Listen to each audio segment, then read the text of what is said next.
They say power reveals a man's true nature. Damien Blackthorne walked into that banquet hall, and every calculated smile in the room went cold. Not because he was cruel. Anyone can be cruel. Because he was indifferent. And indifference, from a man who controls half the empire's grain routes and commands 3 standing armies, is something far more terrifying than cruelty ever learned to be.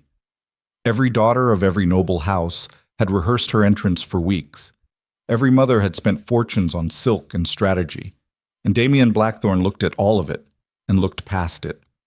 What happened next, no one in that hall would ever fully explain. Stay until the end. It starts with a girl no one was watching. The carriage smelled like Vivian's perfume and Lydia's silence. That was the ratio of most things in the Ashbourne household.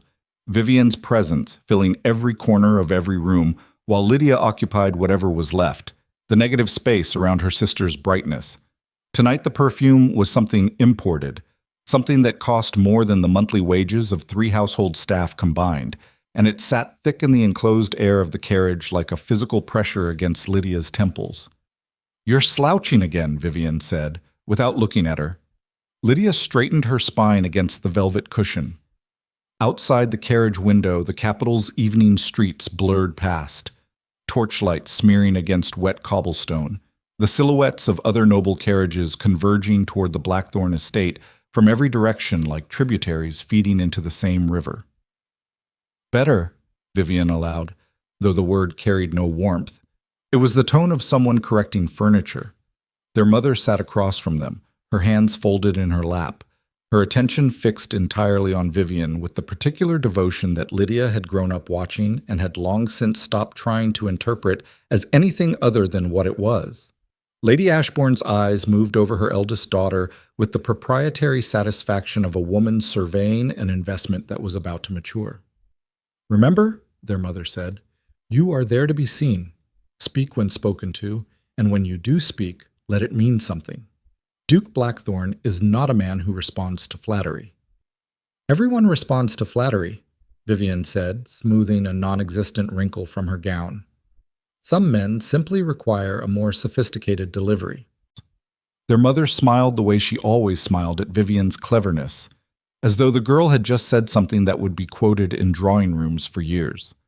Lydia looked out the window. She was wearing a dress the color of heather, chosen specifically because it would not compete with Vivian's sapphire silk. This had not been her idea. Her mother had stood in Lydia's doorway that afternoon with the heather dress already selected and laid across her arm, and the conversation that followed had been barely a conversation at all. "You'll wear this one." "But I had the green—" "Lydia, tonight is important. Do you understand what important means?" She understood exactly what it meant. It meant Vivian. It had always meant Vivian. The Blackthorne estate came into view through the carriage window, and even Lydia, who had attended enough grand functions to have built up considerable immunity to architectural spectacle, felt something shift in her chest at the sight of it. The estate was not beautiful in the way that the palace was beautiful. It was something colder than beauty.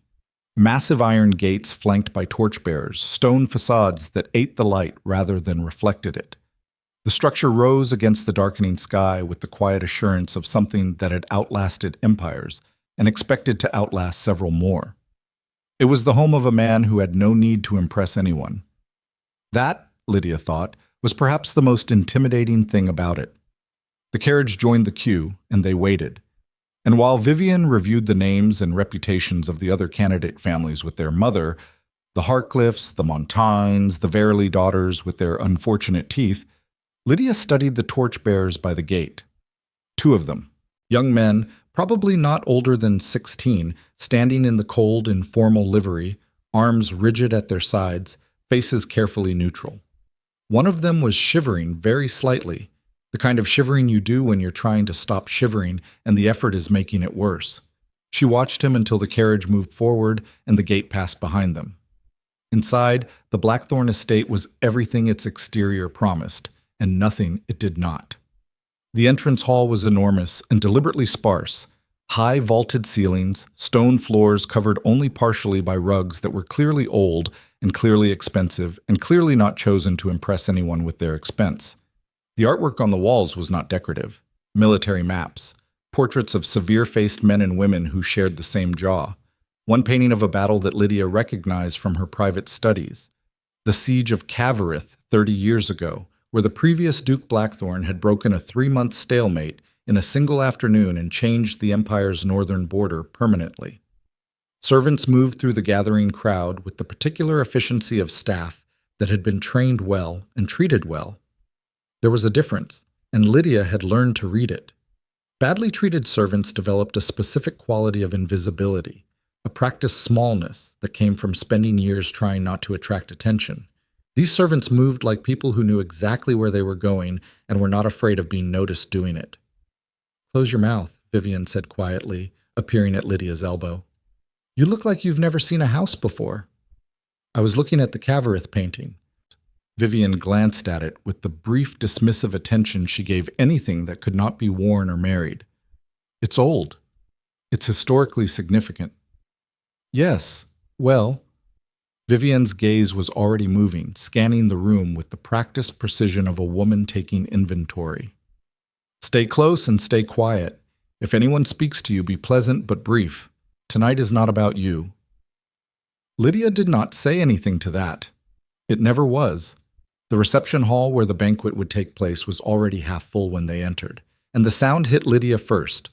The layered roar of 100 conversations happening simultaneously, each one calibrated to be heard by the right people and not by the wrong ones.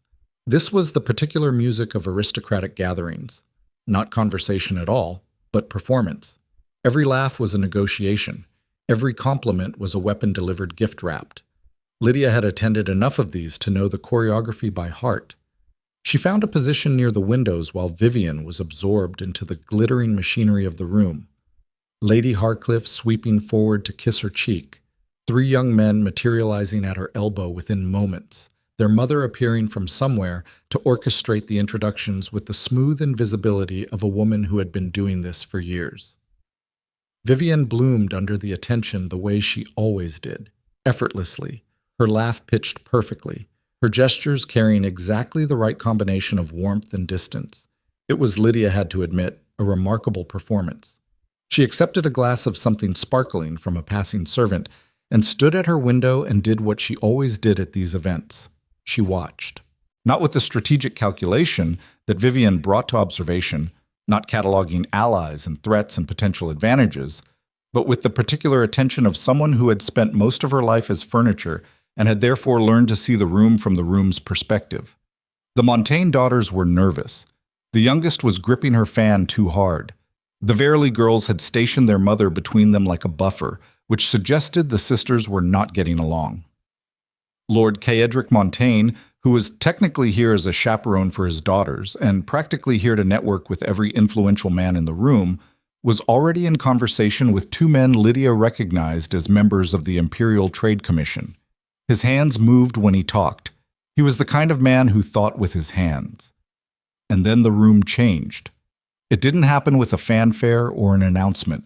The doors at the far end of the hall simply opened, and 2 men walked in, one a steward, the other not. And the sound in the room didn't stop, but it shifted, a subtle modulation like an orchestra adjusting its pitch around a new instrument joining the ensemble. Duke Damien Blackthorn was not what Lydia had expected. She had expected, based on reputation, based on the portraits she'd seen, based on the stories that circulated through every parlor and drawing room in the capital. Something harder, something more overtly imposing. The stories made him into a kind of walking threat, a man whose very presence was a form of pressure. And there was something in how he moved that justified the reputation, a quality of deliberate stillness, even in motion, like a man who had long ago made peace with the fact that rooms arranged themselves around him and had simply incorporated this into how he walked through them. But he was also, unexpectedly, watching. Not in the way the other men at these functions watched, with the acquisitive attention of people assessing assets, but with the quality of attention that Lydia associated with people who were actually thinking. He moved through the initial wave of greetings with efficiency and no visible discomfort, accepted the courtesies due his rank, deflected the more aggressive overtures with a brevity that was not quite rudeness but left no room for misinterpretation. A marchioness said something designed to be charming. He responded with 3 words and moved on. One of the Harcliffe girls made a laughing remark and touched his sleeve. He looked at her hand with an expression that was perfectly pleasant and entirely empty, and she withdrew it. Lydia watched this for a while, genuinely interested. He was bored. Not the performative boredom of aristocrats who cultivated detachment as an affectation. She'd seen enough of that to recognize the difference. He was genuinely, specifically bored. As if he had walked into this room already knowing what every person in it was going to say to him, and was enduring the confirmation of that prediction with the patience of a man who had learned that patience was more efficient than alternatives. She turned back to her window. The sparkling drink was good, better than she'd expected, something dry and complex with a finish that reminded her vaguely of winter. She was contemplating it when she heard the sound behind her, a sharp intake of breath from a very small throat, followed by the particular percussion of a tray hitting a stone floor. Lydia turned. A servant, young, maybe 14, with the look of someone recently promoted to an event they weren't quite ready for, had dropped an entire tray of drinks. Glass and liquid were spreading across the floor in a slow disaster. The boy stood frozen, face white, staring at the wreckage with the expression of someone trying to calculate whether they could somehow undo the last 3 seconds through sheer force of will.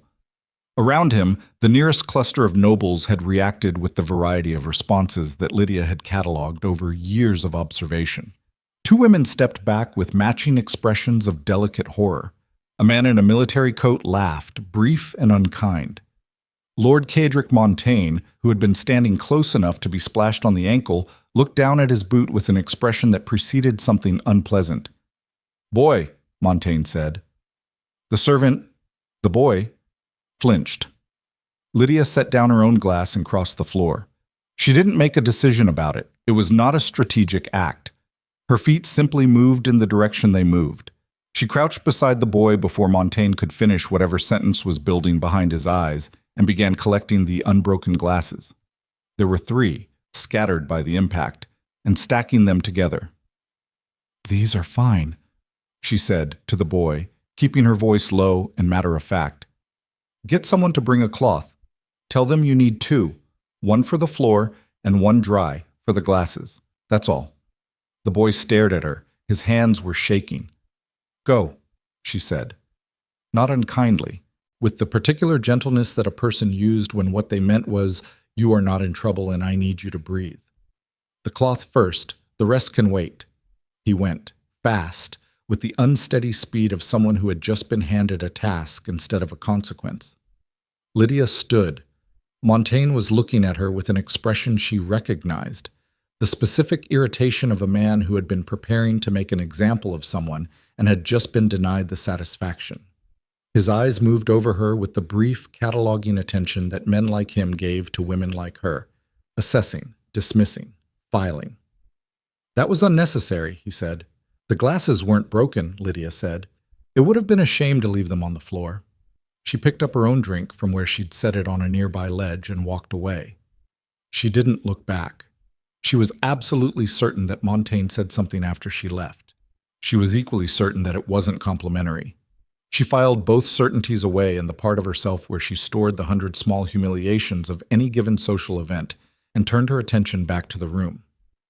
Vivian had acquired 2 more admirers and was laughing at something one of them had said with the practiced, delighted surprise of someone who had heard the same joke 12 times and remained impeccable at performing the first time.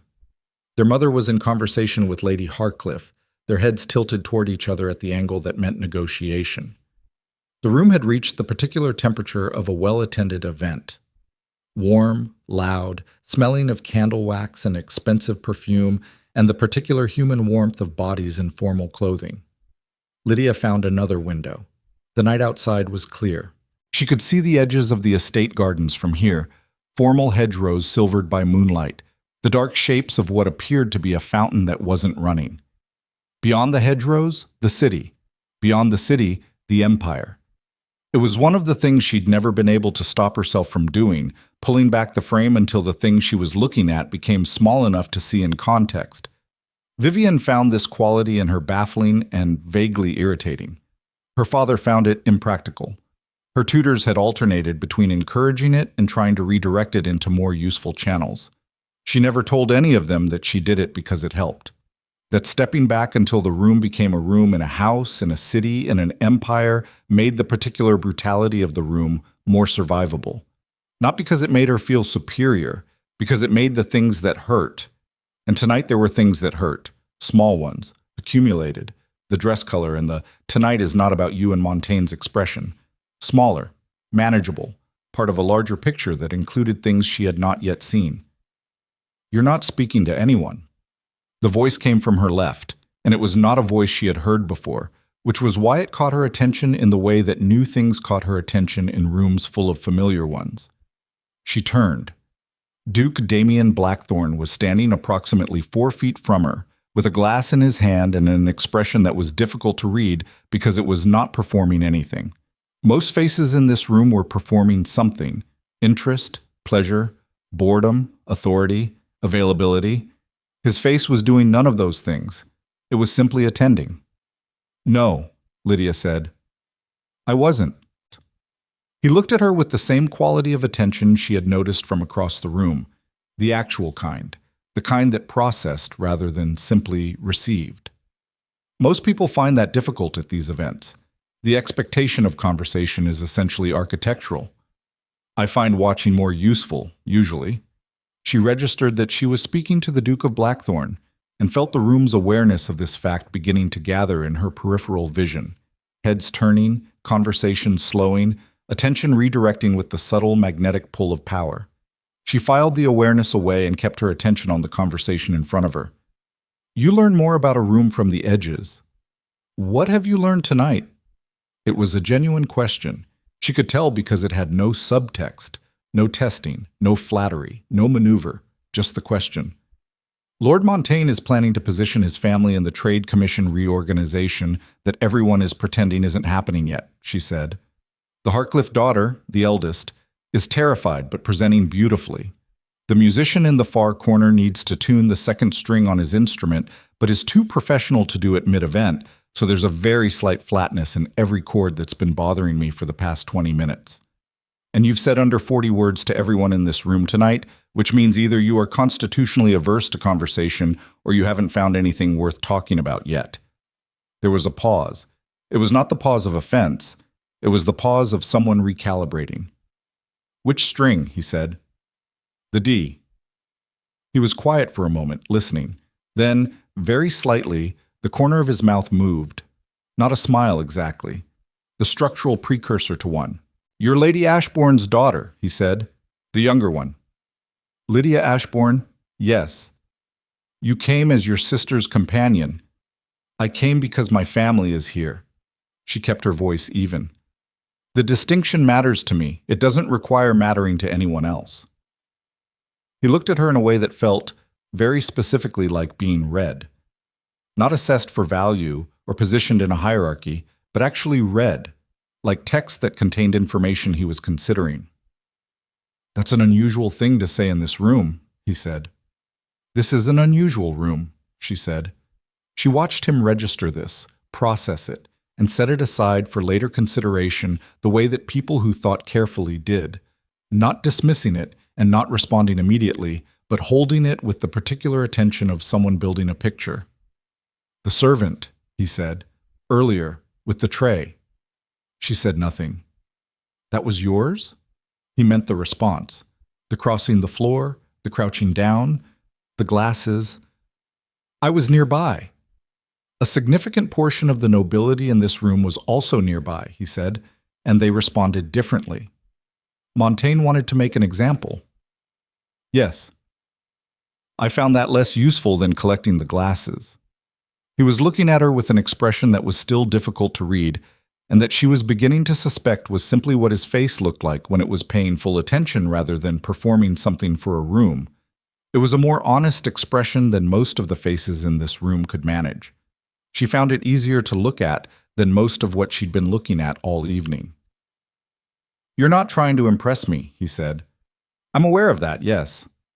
Most people in this room are trying very hard." "I noticed."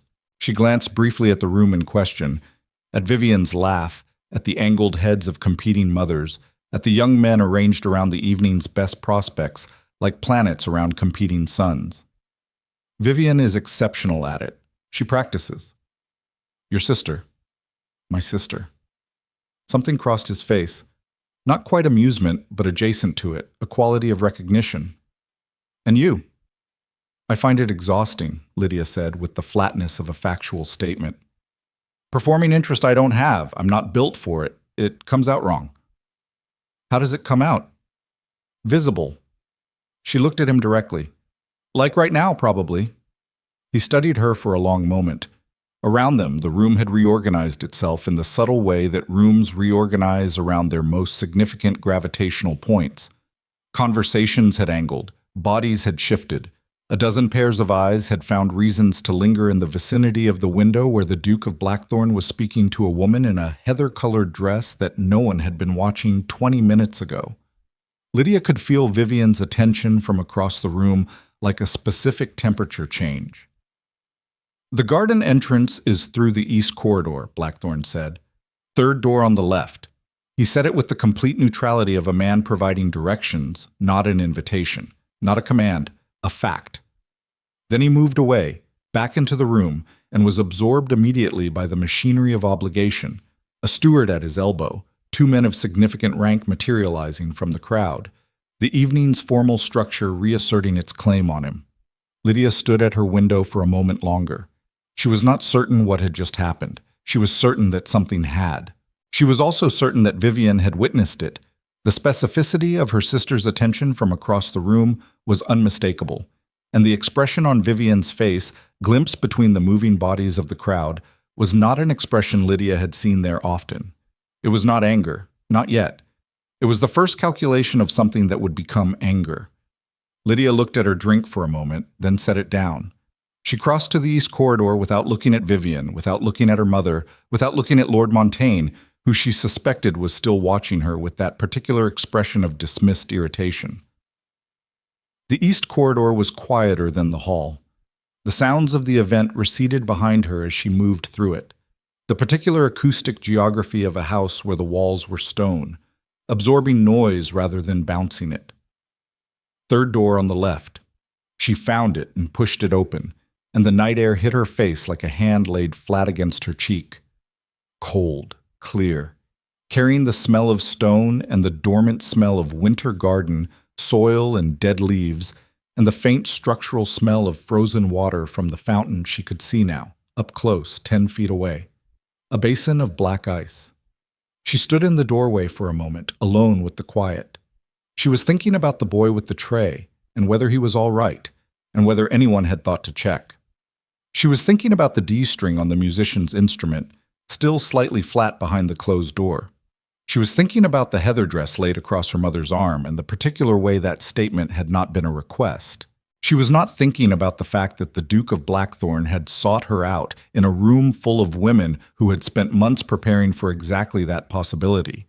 She was not thinking about this because she had spent enough of her life building toward things that didn't happen to begin building toward this one. She heard footsteps behind her and turned. It was not Blackthorn. Vivian stood in the corridor doorway, in her sapphire silk, her face composed with the particular crystalline calm that Lydia associated with her sister at her most dangerous. The expression she wore when she had just made a decision and was now simply executing it. "Come back inside," Vivian said. "I needed air." "You don't need air." Vivian stepped fully into the corridor and let the door close behind her. In the dimmer light of the corridor, with the noise of the room gone, her face was different than it was in company, less performed, more precise. "You need to understand something, Lydia." Lydia waited. "Whatever you think just happened," Vivian said, "it was nothing. He speaks to people. It's courtesy. It's what men do at events like this." "I know." "He spoke to Lady Verley for 6 minutes. He spoke to the Harcliffe girl. He speaks to everyone." "I know, Vivian." "Then stop." Vivian stopped herself, recalibrated. The smile she deployed was warm and old and practiced and utterly false. The smile she had been perfecting since childhood for exactly this kind of management. "I'm not angry at you. I just don't want you to get your hopes up over a conversation and end up embarrassed."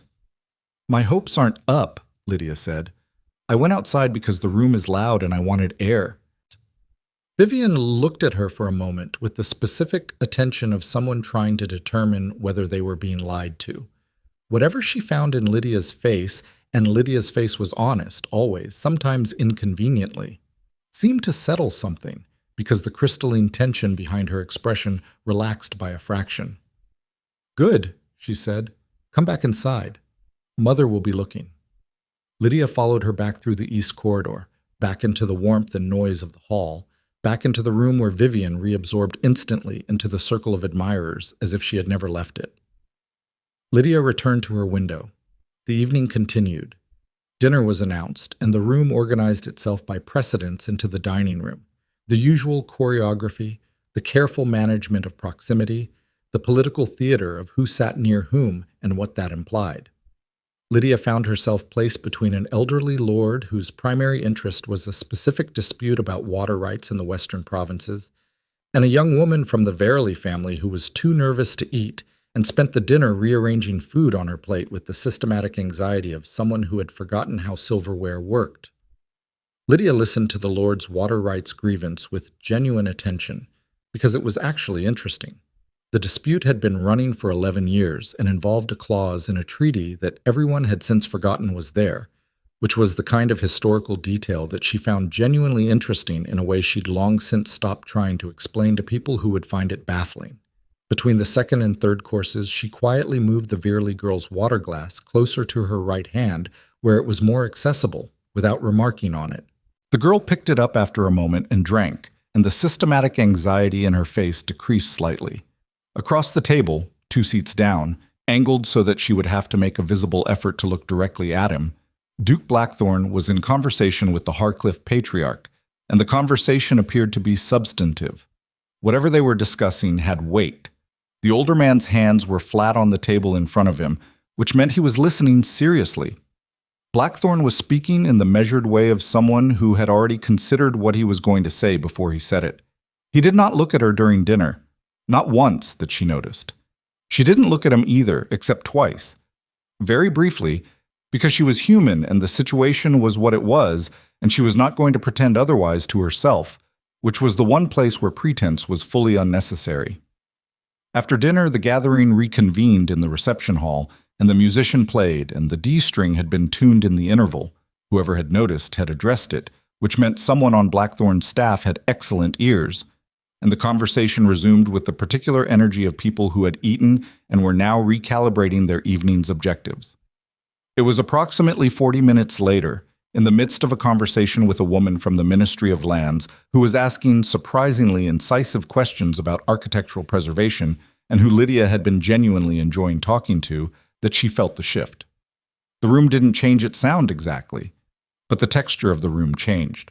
The quality of the attention in the room, that ambient collective awareness that moved like weather through enclosed social spaces, directed itself, focused, and the focus had a location. She didn't turn immediately.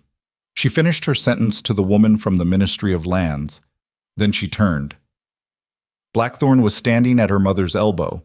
Lady Ashbourne's face had undergone a transformation that Lydia had never in her life seen her produce. The expression of a woman who has just been handed something she was not prepared for and is performing containment over the shock. Whatever Blackthorn had said to her mother, it was something her mother had not expected. Vivian, standing beside Lady Ashbourne, had gone completely still.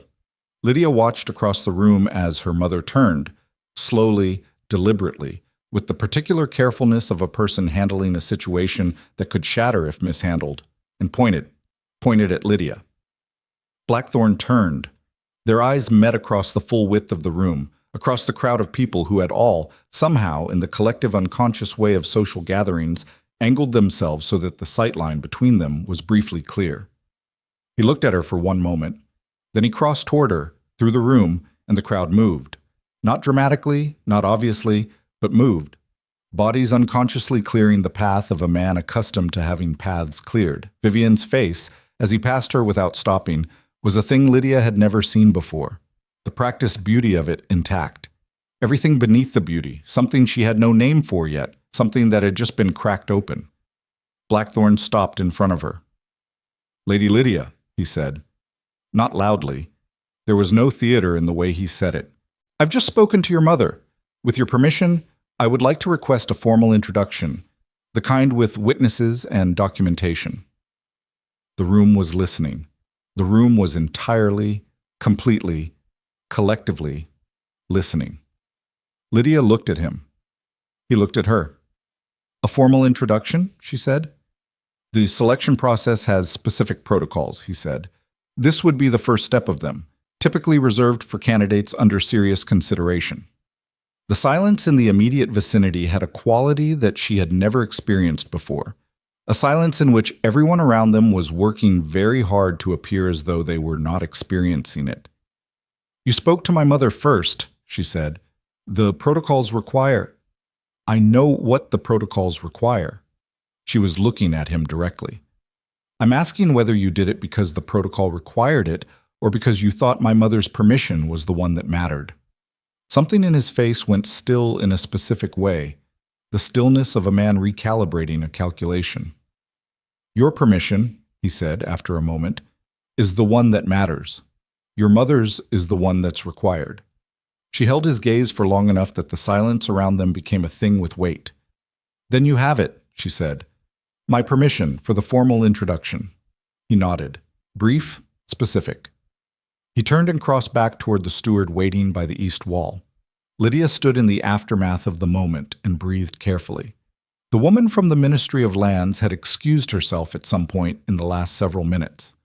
The space around Lydia had clarified, emptied, the social equivalent of a blast radius, the area where everyone was standing that was not quite close enough to constitute involvement. She could feel her mother from across the room. She could feel Vivian. She could feel specifically the moment when Vivian understood, the exact second when the evening she had prepared for, the outcome she had architected through weeks of careful strategy, recalculated into something that did not include her as the central variable. Lydia did not look at her sister.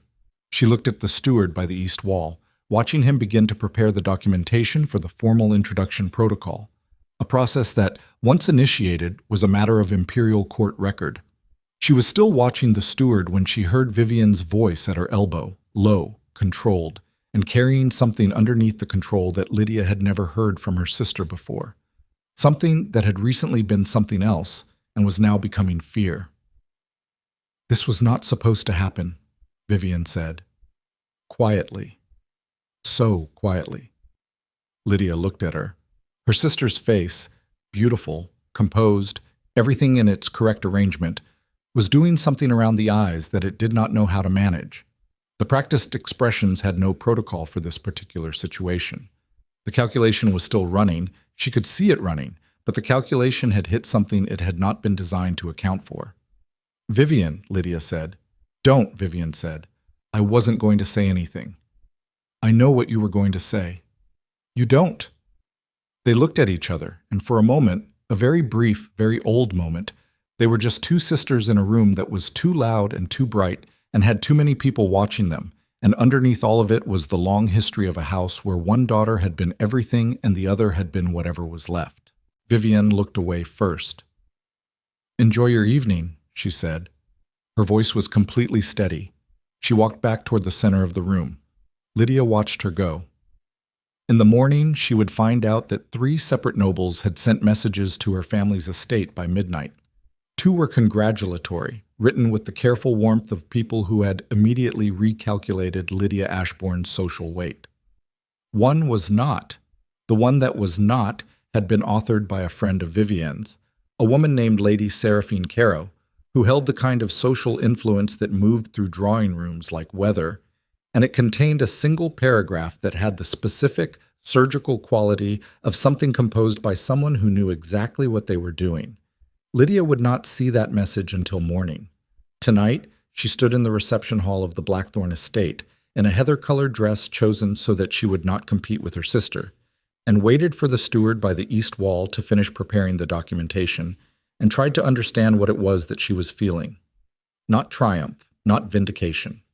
Those were things that required someone to have been trying, and she had not been trying. She had spoken honestly to a man who had asked her genuine questions, and she had collected glasses from a floor, and she had asked for a glass of water for a girl who was too frightened to reach for her own, and somewhere in the accumulation of those things, not things she had done strategically, just things she had done. The steward sealed the document and crossed toward her.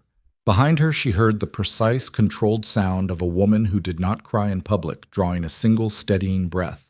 She did not turn around. The steward bowed. "Lady Lydia Ashbourne," he said, "His Grace Duke Damien Blackthorne requests the honor of your formal presentation as a candidate for the duchy." She accepted the document with both hands, the way you were supposed to, and signed her name where indicated.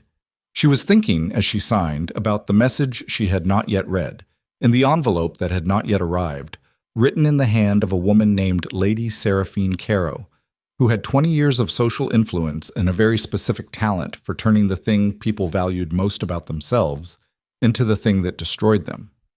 She was thinking, without knowing exactly what she was thinking about, that this was not the end of a story. It was the first night of one. And somewhere in the empire, a woman with the kind of power that moved through drawing rooms like weather had just been given a reason to learn her name.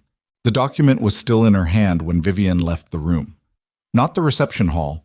Vivian did not leave the reception hall. She was too disciplined for that, too aware of what an early exit would signal to the people who were already watching and recalculating. She left something else, some version of the evening she had walked into. Lydia watched her sister return to the center of the room and resume the performance with the specific precision of a person who has just had something taken from them and is not yet ready to let anyone see the shape of the wound. It was a remarkable thing to watch. Lydia had spent 20 years watching it and still found it remarkable. She folded the document and held it without putting it away because she wasn't yet sure what to do with her hands, and the document was at least something concrete in a moment that felt like standing on ice that had not yet declared its intention. The steward had moved on. The nearest cluster of nobles had adjusted their positions in the way that people adjusted their positions around newly significant things. Not crowding, not retreating, maintaining a careful distance that communicated awareness without commitment. 3 women Lydia recognized from the Harcliffe periphery were in conversation and not looking at her with the specific intensity of people working very hard at not looking at her. Lord Montaigne was looking at her directly. He had been looking at her since the steward crossed the room. His expression had the quality of a man performing a recalculation that was coming out in a way he didn't like. She looked back at him until he looked away. That was new. She noted it, filed it, and moved on. The evening continued for another hour and a half, and Lydia spent it in the particular state of a person who has become the room's weather system and has not yet figured out how to stand inside that fact comfortably. People spoke to her. More people than had spoken to her in the first hour, which was not coincidence, and she was not going to pretend it was. She was gracious and brief with most of them, genuinely engaged with 2, a woman from the eastern provinces who had opinions about land management that were actually interesting, and a young man who appeared to have been sent by his mother to introduce himself and who was clearly miserable about the mission and with whom Lydia had a quiet, honest conversation about how miserable he looked, which made him laugh in the relieved way of someone who had not expected to laugh tonight. Blackthorne did not approach her again. She did not expect him to. The formal introduction documentation was a protocol with its own sequence, and the sequence did not include further personal conversation at the same event. She understood this and was not troubled by it, and was only very slightly troubled by the fact that she was not troubled because she had learned to mistrust her own equanimity in situations where equanimity was convenient. The carriage home was quiet. Their mother sat across from them with the look of a woman processing a seismic event in real time, not upset, not elated, something more careful than either. Vivian sat beside Lydia and looked out the window for the entire journey and did not say a single word. The silence was the loudest thing Lydia had ever heard her sister produce. The letter from Lady Seraphine Caro arrived the following morning, before breakfast, carried by a footman who left it on the hall table with the blank courtesy of someone who did not read correspondence he delivered. Lydia came downstairs and found it there and recognized the seal, the Caro family crest, which she knew from the handful of functions where she had been in the same room as Lady Seraphine without ever being in the same conversation. She opened it at the hall table, standing, because there was no reason to carry it somewhere private. Whatever it said, she would have to know what it said. It was 7 sentences, precisely written the hand of someone who had been educated to make even casual correspondence legible and controlled. The first 3 sentences were congratulatory, in the way that a blade presented handle first was still a blade. The next 2 expressed concern, the kind of concern that functions as accusation, about the speed of the evening's events and whether a young woman of Lydia's limited social experience might have taken advantage of a moment's confusion to position herself. The final 2 sentences referenced obliquely a conversation Lady Seraphine claimed to have had with 2 credible sources regarding the nature of the Ashbourne household's finances and what certain financial circumstances might motivate a younger daughter toward. Lydia read it twice, put it in her pocket, ate breakfast. Her mother did not come down. Vivienne did not come down. Their father, who had not attended last night, and who received information about the evening's events in the measured, delayed way of a man who was told what people decided he needed to know, appeared at the breakfast table with a newspaper and the slightly confused energy of someone who was aware that something had happened but had not yet been fully briefed. "I hear last night went well," he said, not looking up from the newspaper. "It went," Lydia said. He put the newspaper down and looked at her with the particular expression he used when he was being called upon to be a father and was not entirely certain how to execute the role. He was not a bad man, her father. He was an absent one, which was a different thing, though the effects were not always distinguishable from the outside. "Blackthorne," he said. "Yes." "A formal introduction." "Yes." He was quiet for a moment, and in the quiet, Lydia could see him running the calculation. The estate's finances, the current social positioning of the family, the political weight of a ducal connection, with the visible effort of a man who did not usually run these calculations himself, but was now required to. "Your mother will handle the details," he said, finally. "I'm sure she will," Lydia said. She finished her tea and excused herself. Dud. The second letter arrived 3 days later. This one was not from Lady Seraphine. It was from a woman named Lady Portia Halden, who was connected to the Harcliffe family by marriage, and to Lady Seraphine by the kind of long social alliance that functioned as its own power structure. It was addressed to Lady Ashbourne, not to Lydia, and Lydia would not have known about it at all, except that she came into the sitting room where her mother was reading it, and her mother looked up with an expression that was new, the expression of a woman who had just been handed a problem she had not expected and was calculating whether Lydia was the problem or the solution. "Sit down," her mother said. Lydia sat. "Lady Halden has written to express some concerns," her mother said, with the careful neutrality of someone choosing words with both hands. "About the nature of last night. About whether certain behaviors on your part were—" She stopped. "She uses the word calculated." Lydia waited. "She suggests," her mother continued, "that you manipulated a situation with a servant's tray in order to draw attention to yourself, and that this was a deliberate strategy to appear—" Another pause. The word she was about to use was clearly one she was debating. "Virtuous." "I picked up glasses from the floor," Lydia said. "I know that. There's not much room for strategy in picking up glasses." "Lydia." Her mother set the letter down. "I know what you did, and I know why you did it. But what matters, what has always mattered in these situations, is what people can make it mean. And Lady Halden, and by extension Lady Seraphine, can make it mean whatever they want it to mean if they have the platform and the network to say it first. So, what do you want me to do?" Her mother looked at her for a moment with an expression that Lydia could not fully categorize. It had something in it that she had rarely seen from her mother directed at her. Not warmth exactly, but the structural outline of something that might be worry. "I want you to be careful," her mother said. "This is not the kind of attention I know how to manage." "I didn't ask for it." "No." Her mother looked at the letter again. "You didn't." She was dismissed after that, without further instruction. The conversation had the feeling of a door that had been opened and then gently closed again before anything could walk through it.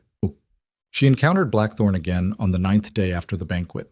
It was at a smaller function, a gallery opening, the kind of mid-level social event that mattered in the way that mid-level things mattered, not the main stage, but the place where the main stage's conversations continued in the intervals between formal performances. Lydia had not expected him to be there. She had not expected him not to be there. She had attended because she had been told to attend, and because the gallery was showing a collection of maps that she genuinely wanted to see. She was looking at a cartographic rendering of the empire's northern territories from approximately 60 years ago, the borders drawn differently, the provinces labeled with names that had since been changed by treaty or conquest, when she heard him behind her. The Cavarith territories, he said. Before the consolidation, she said without turning. She had recognized his voice in the two syllables. The three smaller principalities had been operating independently for almost 40 years at this point. The duke who consolidated them was your grandfather, I think, or great-uncle. Great-uncle, he said. My grandfather thought the consolidation was premature. She turned.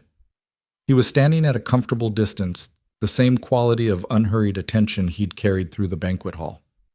Was it? It held, he said, which is the only real answer to that question. I'd argue there are other answers, such as whether the people in those territories thought it was premature, she said, whether the consolidation held because it was correctly done, or because the people who might have objected were no longer in a position to object. Those are different things, and the map doesn't tell you which one it was. He looked at the map for a moment. No, it doesn't. Your great-uncle's portrait is in your entrance hall, she said. He looks like a man who didn't consider that question. He wasn't. He said it without judgment, just as a fact. He was effective, which was what was needed at the time. He was not particularly interested in the texture of what he'd done. Most people who do effective things aren't. He looked at her with the quality of attention she was beginning to recognize as specific to him, the full kind, the processing kind. You find that troubling? I find it worth noticing, she said, which isn't the same thing. Around them, the gallery was full of the specific hum of a mid-level social event. Not the roar of the banquet, but a steadier, more intimate noise. Small conversations, the sound of shoes on polished floors. She was aware that people were aware of them, and she was aware that this awareness was now its own fact that would be discussed in specific drawing rooms by specific women. She was also aware that she had not decided to stand here and talk to him about cartography as a strategy. She had been looking at a map she was interested in, and he had appeared, and she had continued being interested in the map. Lady Caro spoke to me 2 days ago, he said. Lydia looked at him. At the Verily reception, he said, she expressed concern about the nature of the banquet's events, specifically about you. What did she say? That you had engineered the evening's attention deliberately. His voice carried no particular coloring. He was reporting a fact. That your family's financial situation created a motivation for strategy that other candidates might not have. Lydia held his gaze. What did you say? I asked her if she had been present when you spoke to the servant with the tray. And? She said she had been nearby. Then she saw what happened. Yes, he said. She did. A pause, the kind that had information in it. She's going to continue, Lydia said. Not a question. Almost certainly. And Lady Halden, and whoever else Vivian has spoken to in the past 9 days. His expression shifted very slightly. You know. I know my sister.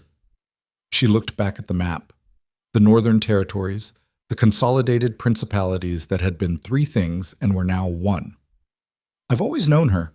The question is what she's capable of now that she has an actual reason. She said it without drama, the way you said a fact about weather. He was quiet for a moment. Around them, the gallery murmured. The formal introduction process has a second stage, he said. A supervised meeting at my estate with your family and my staff present. The protocol is 2 weeks from the initial documentation. I know the protocol. I'm telling you, he said, with the specific patience of someone making a point that is not about the information, that the second stage will have to happen in a context where Lady Caro's narrative about you is already in circulation, and what happens in the second stage will be observed and reported. She looked at him. Are you warning me? I'm telling you what I know, he said. That's not the same thing as warning me. He held her gaze for a moment. No, it's not. Something passed between them that was not a conversation. The recognition of a shared understanding of a situation that neither of them had created and that both of them were now inside. She did not know what it felt like from his side. From hers, it felt like standing on ground that was firmer than it looked and less firm than she needed. "I'll be at the second stage," she said. "I know. And I'll be exactly what I am because I'm not capable of being anything else effectively. And I've spent enough time pretending otherwise." "I know that too," he said. Not unkindly. He moved away, back into the gallery, and she turned back to the map of the Northern Territories and stood there for another few minutes, looking at the borders that had been drawn before she was born by men who had not asked the people inside them what they thought. Her hands were steady. She noticed this the way she noticed things about herself that were surprising, the way you noticed that you were warmer than you expected on a cold day. Not triumphant about it, just noting the fact for accuracy. Vivienne came to her room that night. It was late. The house was quiet in the way that large houses were quiet when the staff had retired and the family had dispersed to their separate rooms, a quiet that had size to it, the sound of a large space with a lot of history held inside its walls. The knock was quiet too. Vivienne had always knocked quietly. It was one of the things Lydia had noticed about her sister over the years, the way she could make even small sounds carry precision. "Come in," Lydia said. Vivienne came in. She was in her dressing gown, her hair down, and without the architecture of a formal presentation, she looked younger and less certain, the way that faces look when the performance framework is removed. She stood inside the doorway and looked at Lydia with the expression of a woman who had rehearsed something and was now finding the rehearsal inadequate. "I need you to withdraw," she said. Lydia set down the book she had been reading. "No." Vivienne's jaw moved. "Lydia?" "I said no." She kept her voice level. "I'm not going to withdraw." "You don't understand what you're doing." Vivienne stepped further into the room. "You don't understand the scope of what's been—" She stopped, started again. "I have been building toward this for 3 years. 3 years of positioning, of relationships, of every function and every dinner and every—" "I know," Lydia said. "Then how can you—" "Because I didn't do anything to you." The words came out level, not cold, precise. "I stood in a room and spoke honestly when someone spoke to me. I'm not going to apologize for that." Vivienne looked at her, and in her sister's eyes, Lydia could see it. The architecture of a person who had never had to contend with her specifically, had spent 20 years moving through a world where Lydia was furniture, and was only now confronting the fact that furniture could have a perspective on the room.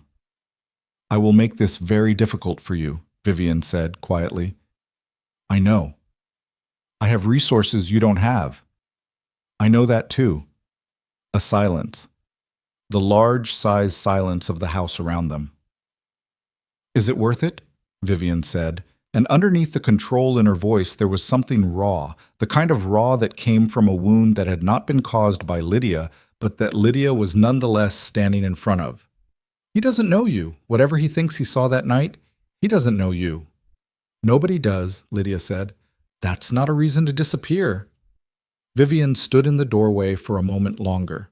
Then she turned and left and closed the door behind her with the quiet precision that had always been her signature. Lydia sat with the closed door for a long time. She was thinking about what Blackthorne had said. Not the warning, the other thing. "I know that too." The way he'd said it, the particular quality of recognition that sits in a person's voice when they are not performing recognition but actually experiencing it. She was still thinking about it when the knock came again. Different knock this time. Not Vivienne's precise quiet, but something harder, more urgent. She crossed to the door and opened it. It was the household footman, the young one who usually did early morning errands, and he was holding a folded note with the expression of someone who had been given specific instructions about how to deliver it and was now carrying those instructions out regardless of the hour. "A message, my lady," he said, "from the Blackthorne estate." She took it. The seal was unmistakably his. She recognized the crest now. Inside, 3 lines. The handwriting was direct and undecorated. A man who wrote the way he spoke. The second stage meeting must be moved forward. 3 days from today, morning. My estate. I will explain the reason when you arrive. There is a development you should know about before anyone else tells you. She read it twice, then a third time, the way you read something when the words are clear and the meaning beneath them is not. Before anyone else tells you. She folded the note. There was a development. Something had happened. Something that he knew and that someone else would use to tell her. And the way they told her would shape what it meant. And he was moving the timeline specifically so that she would hear it from him first. She stood in the doorway with the note in her hand and felt, for the first time since the banquet, something that was not equanimity. Something colder and more awake. The particular alertness of a person who has just understood that the ground they were standing on was not ground at all. Whatever was coming, it was already in motion, and she was standing directly in its path. She arrived at the Blackthorn estate 3 days later with her mother because the protocol required a family representative, and her mother had insisted on being the one. And the carriage ride had been 40 minutes of silence, broken only by the sound of the horses and the particular quality of her mother's breathing that communicated calculation without words. The estate looked different in morning light, less imposing and more permanent, the stone facades picking up the gray of a clouded sky, the iron gates standing open in a way that suggested they were rarely closed. A steward met them at the entrance and conducted them not to the reception hall from the banquet, but to a smaller room off the main corridor. A working room, Lydia registered, the kind used for actual business rather than the performance of it. Maps on the table, a writing desk with documents arranged by someone who used that desk daily. 2 chairs on one side, one on the other. Blackthorn was already there. He stood when they entered, which was courtesy, and his eyes went to Lydia first, which was information. Lady Ashbourne, he said to her mother, then, Lady Lydia. Her mother performed the appropriate pleasantries with the smooth automaticity of a woman who had been performing them for 40 years. Lydia watched Blackthorn's face during the pleasantries, and he was patient and present and not particularly interested in them, in the way of a man who recognized social ritual as necessary overhead. They sat, her mother on one side, Lydia beside her, Blackthorn across, with the window behind him, which meant the light was on their faces and not his, which was either deliberate or simply the way the room was arranged, and she was not going to decide which until she knew more. I'll be direct, he said. To Lydia, specifically. 3 days ago I became aware of a document being circulated among members of the imperial court. Her mother's hands moved in her lap. Lydia kept still. The document is a letter, he said, signed and sealed, purporting to be correspondence between Lady Lydia Ashbourne and a man named Edric Vane. Lydia did not know the name. She searched her memory with the thoroughness of someone who had paid attention to names for 20 years of social events and came up empty. I don't know anyone by that name, she said. I know, he said. That is the point. He reached to the table beside him and placed a document in front of her. She picked it up. The handwriting was close to hers. Not perfect. She could see immediately 3 places where the letter form of the E was wrong, a slight leftward lean that she did not produce, but close enough that someone who had not studied her handwriting carefully would not catch the difference on a first reading. The content of the letter was worse than the handwriting. It was correspondence that, read in isolation and without context, constructed a picture of a woman exchanging information about the imperial trade route documentation housed in the Ashbourne estate's records. Her father had held a minor archival position years ago, which was apparently a matter of public record, with a man who did not exist. For purposes that the letter only implied, but implied with the specific precision of a document designed to imply rather than state, because implication was harder to disprove. The signature at the bottom was hers, or a version of hers. The same 3 problems with the E. She read it twice. Put it down. How many people have seen this, she said. Currently, I have confirmed 6. The number is likely higher. Lady Seraphine. She is one of the 6 I confirmed, he said. Her mother had gone the color of paper.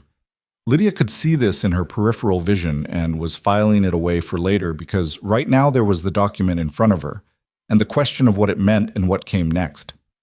Someone forged this, she said. Yes. And the man, Edric Vane does not exist, Blackthorn said. I had my people look. The name appears in no imperial record, no land registry, no military roster, no trade documentation. It is a constructed identity. So someone constructed an identity, forged my handwriting, fabricated correspondence about imperial trade documentation, and began circulating it 6 days after the banquet. She said it flat, the way you laid out facts when the facts were bad enough that adding any weight to them was unnecessary. Who has the skill to do that? Several people, he said. Fewer with the motivation and the network to circulate it effectively. The room was very quiet. She looked at him directly. Say it. He held her gaze. The circulation appears to originate from within Lady Seraphine Caro's network. Lady Seraphine does not have the technical skill for the forgery itself. She has, however, been in close correspondence with Lord Aldrich Montaigne. He paused, and Lydia heard the name Montaigne and felt something cold move through her sternum, who spent 12 years in the Imperial Records Office before his current position, and who has reasons of his own to prefer a different outcome to the selection process. Lord Montaigne, who had been standing near the servant's tray, who had looked at her with that specific expression of dismissed irritation when she had collected the glasses. Her mother made a sound, a small, contained sound, the kind that women like her mother produced when a situation exceeded the management capacity of their training. There's more, Blackthorn said. Lydia waited. Lady Seraphine is planning to present the document to a member of the Imperial Oversight Council within the next 4 days. A formal accusation of correspondence compromising imperial trade security is not a criminal charge, not yet, but it initiates a review process that is public by statute. Once the review is initiated, it doesn't matter what the review finds, Lydia said, because the initiation of the review is the event. The accusation becomes the record. Yes, she sat with that. The thing about living as furniture was that you understood rooms very well. You understood how quickly rooms could change their arrangement.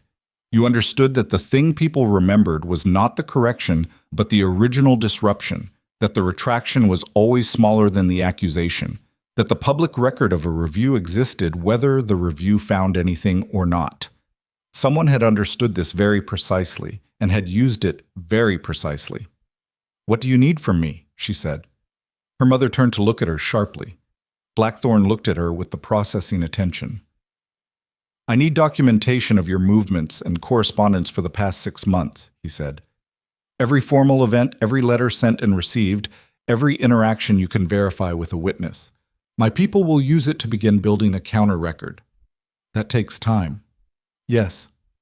You said 4 days. Yes. The math was plain. She could see him seeing her see it. Then it may not be enough, she said. It may not, he said. I won't tell you otherwise. Her mother found her voice. There must be something. She stopped. Started again with the particular effort of a woman relearning how to navigate a situation that her existing skills did not cover. Surely your position, Your Grace, carries enough weight to— My position, Blackthorn said, with a quiet that was not unkind but was completely firm, is precisely what makes this effective. An accusation against a woman formally associated with a ducal selection process carries more weight than an accusation against anyone else, because the implication extends beyond the individual. The people who designed this document understood that. Lady Ashbourne went quiet. Lydia looked at the forged letter on the table, the 3 wrong E's. Someone had sat somewhere with a sample of her handwriting and practiced until they were close enough. That was not a crime of passion. That was a project. That was a thing someone had decided to do and then done, over time, with patience and specific skill. I need to ask you something, she said to Blackthorn. Ask. The second stage meeting, you moved it forward. Yes.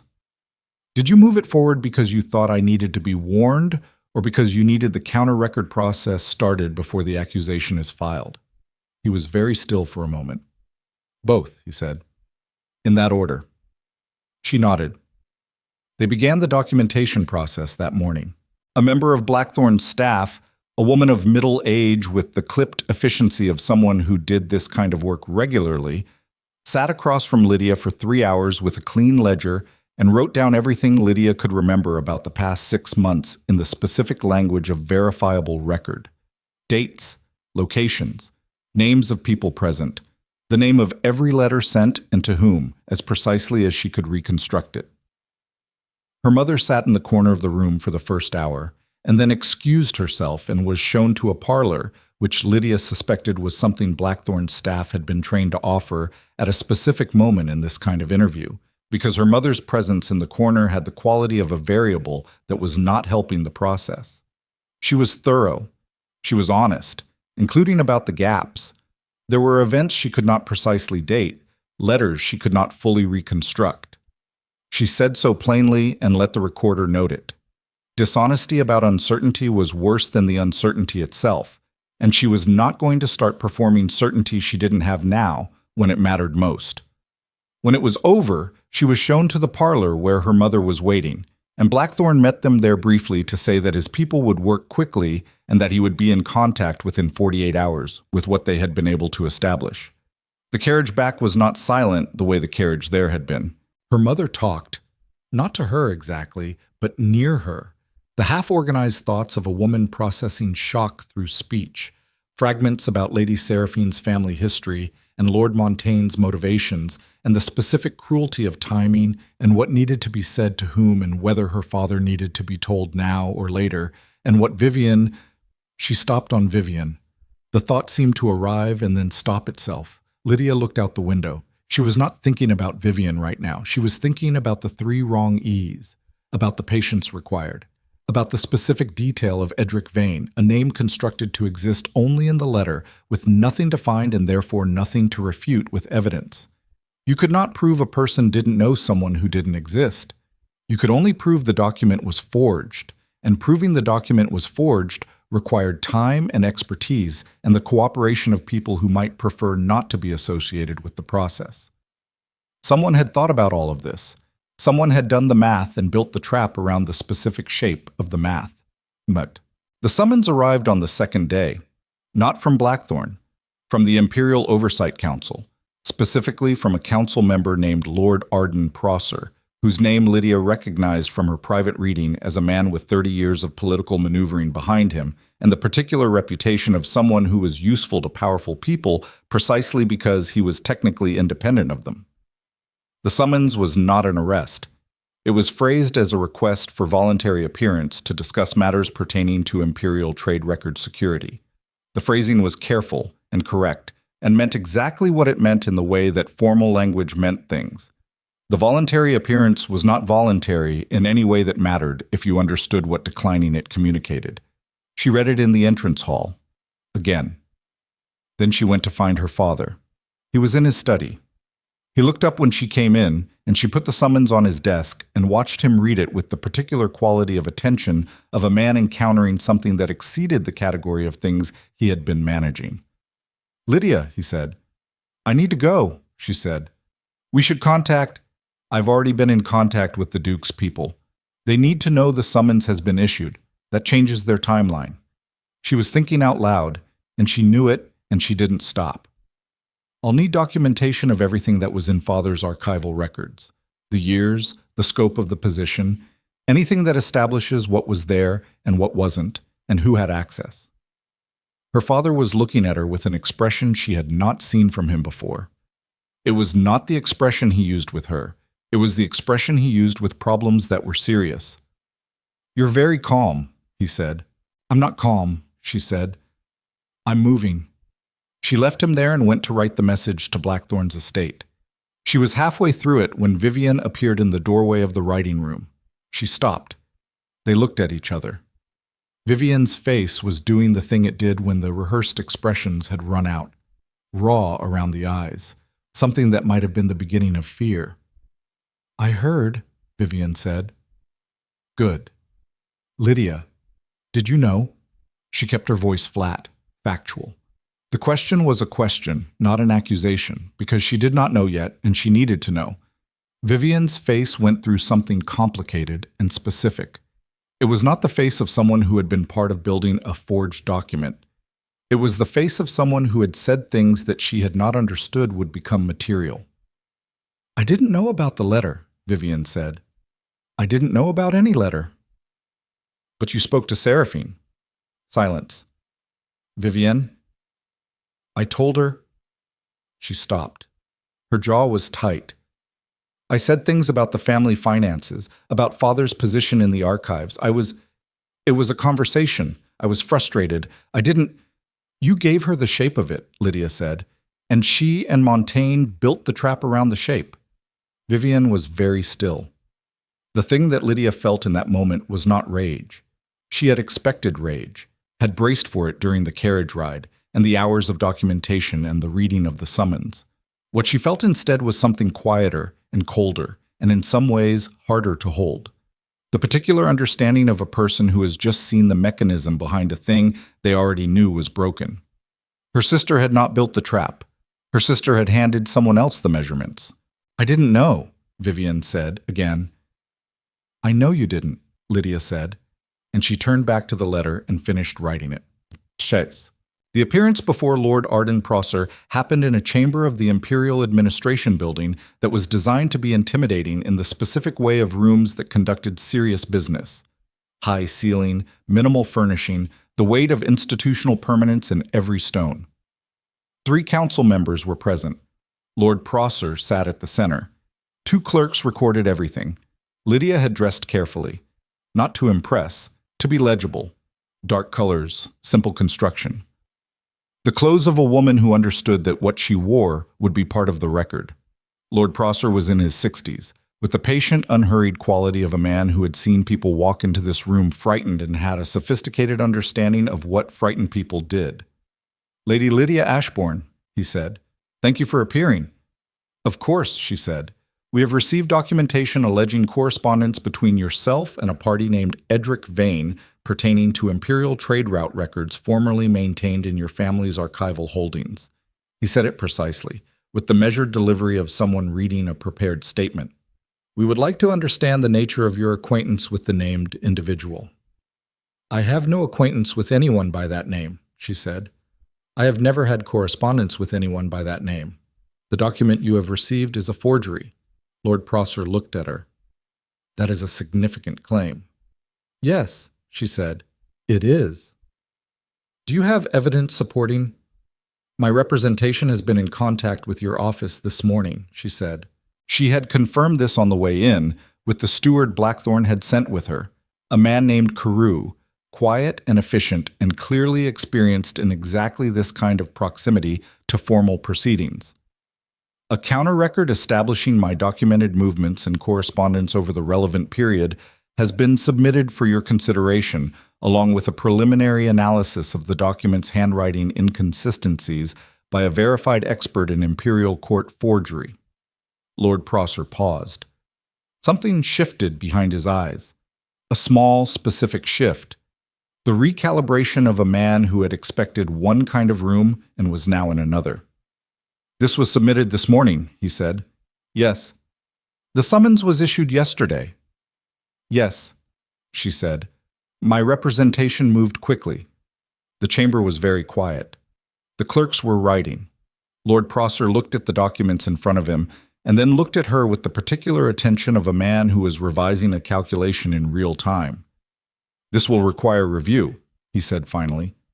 I understand, she said. I will make myself available for whatever the process requires.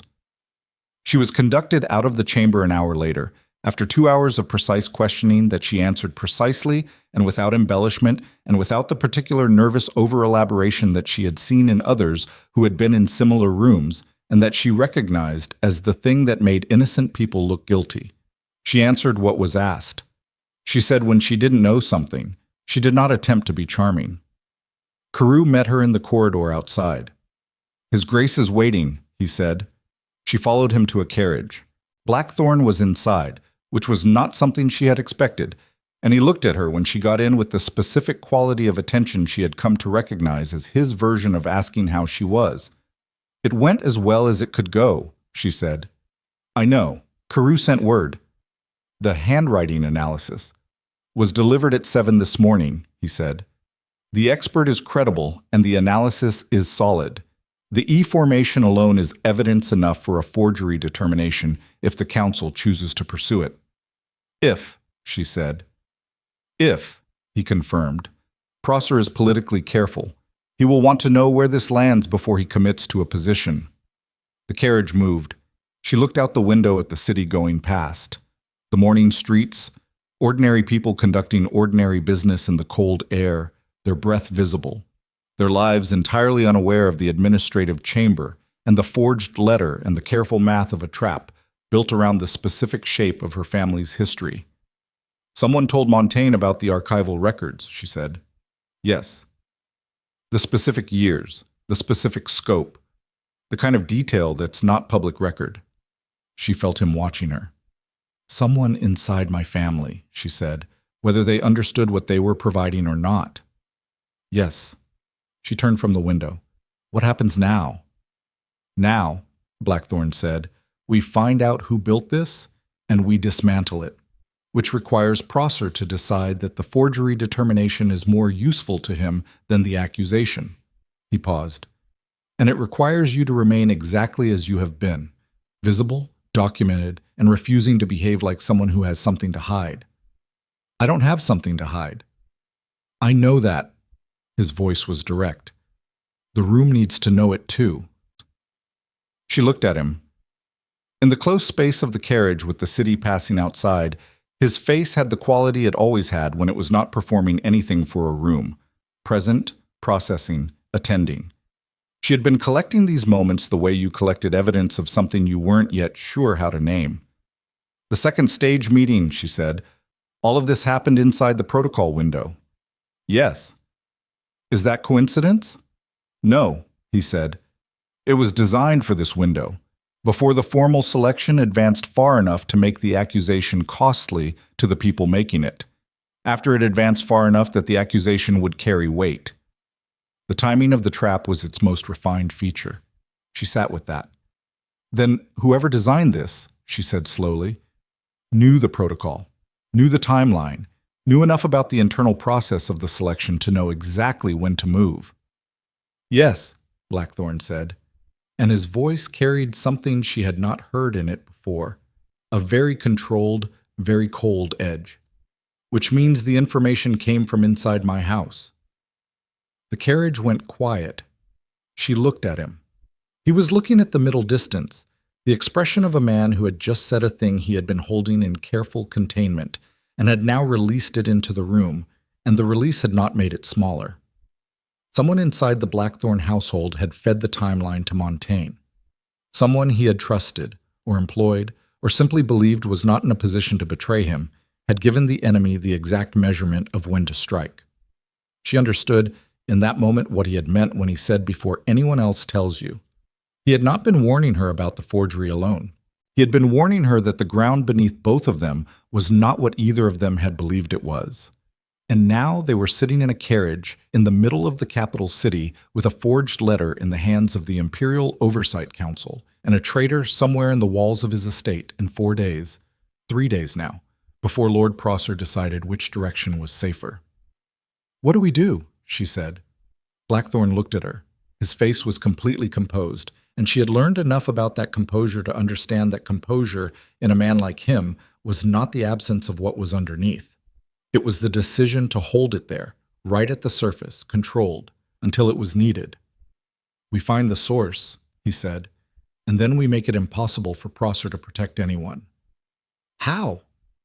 By making the truth louder than the lie, he said. At the royal gathering next week, in front of everyone who was told the lie. She looked at him. That's public, she said. Completely public. If it goes wrong, he said, you are finished regardless. The review becomes the record. The accusation becomes the fact. His voice was steady. The only way out of a room with no exits is to build one. She sat with that for a long moment. The carriage moved through the city. She was thinking about the boy with the shaking hands and the broken tray, and the 3 wrong E's and her sister's face in the doorway saying, I didn't know, and the window in the Blackthorne estate looking out over frozen hedgerows. She was thinking about all the years of standing in rooms and being furniture and watching from the edges and learning the grammar of power from the outside of it. She had done nothing wrong. She had spoken honestly and collected glasses from a floor and refused to flatten herself, and the world had built a trap around her honesty with forged documents and manufactured identities, and the patient practiced precision of people who knew exactly what they were doing. She could keep being who she was and lose everything. Or she could do what needed to be done in a room full of people who had already decided what they believed about her. "Tell me what you need," she said. Blackthorn looked at her with the attending, processing quality of a man who had just confirmed something he had been considering for weeks. "Everything you know about everyone in that room," he said. "Every conversation, every observation from every edge you've ever stood at. That's a lot. I know. Some of it will hurt people who don't deserve to be hurt. Some of it will," he said. "I won't pretend otherwise." She looked out the window one more time. The city went past. Ordinary. Unaware. "All right," she said. She did not say it like a woman who had found her courage. She said it like a woman who had run the math and found that there was only one number the equation would produce.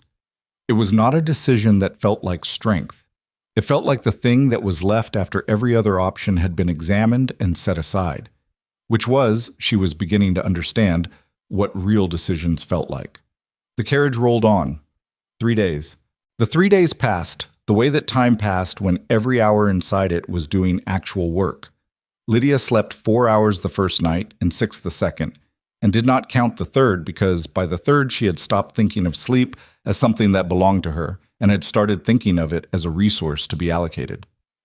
She sat with Blackthorn's investigator, a man named Wraith, compact and precise, and carrying the particular quality of someone who had spent his career in rooms where the truth was buried under constructed versions of itself, for a combined 11 hours across 2 sessions, and she told him everything, every observation from every event, every conversation she had witnessed from the edges of rooms she had never been invited to the center of, the water rights lord at the banquet dinner and what his hands had told her about his urgency, the Verley girl and her rearranged food. Lord Montaigne's specific expression when she had walked away from him after collecting the glasses, the expression she had filed as dismissed irritation and that she now understood had been something colder than irritation, the expression of a man noting a variable he had not previously accounted for. Wraith wrote everything down. He did not react to any of it. He asked precise follow-up questions and wrote those answers down too, and somewhere in the architecture of what she gave him, the picture assembled itself into something that had edges she had not been able to see from inside any individual observation. The source inside Blackthorn's household was identified on the afternoon of the second day.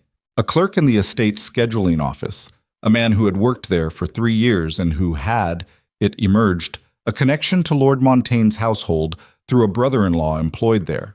A connection that had not been flagged in the original employment review because it was a connection by marriage rather than blood, and the review protocols had not been written to catch it.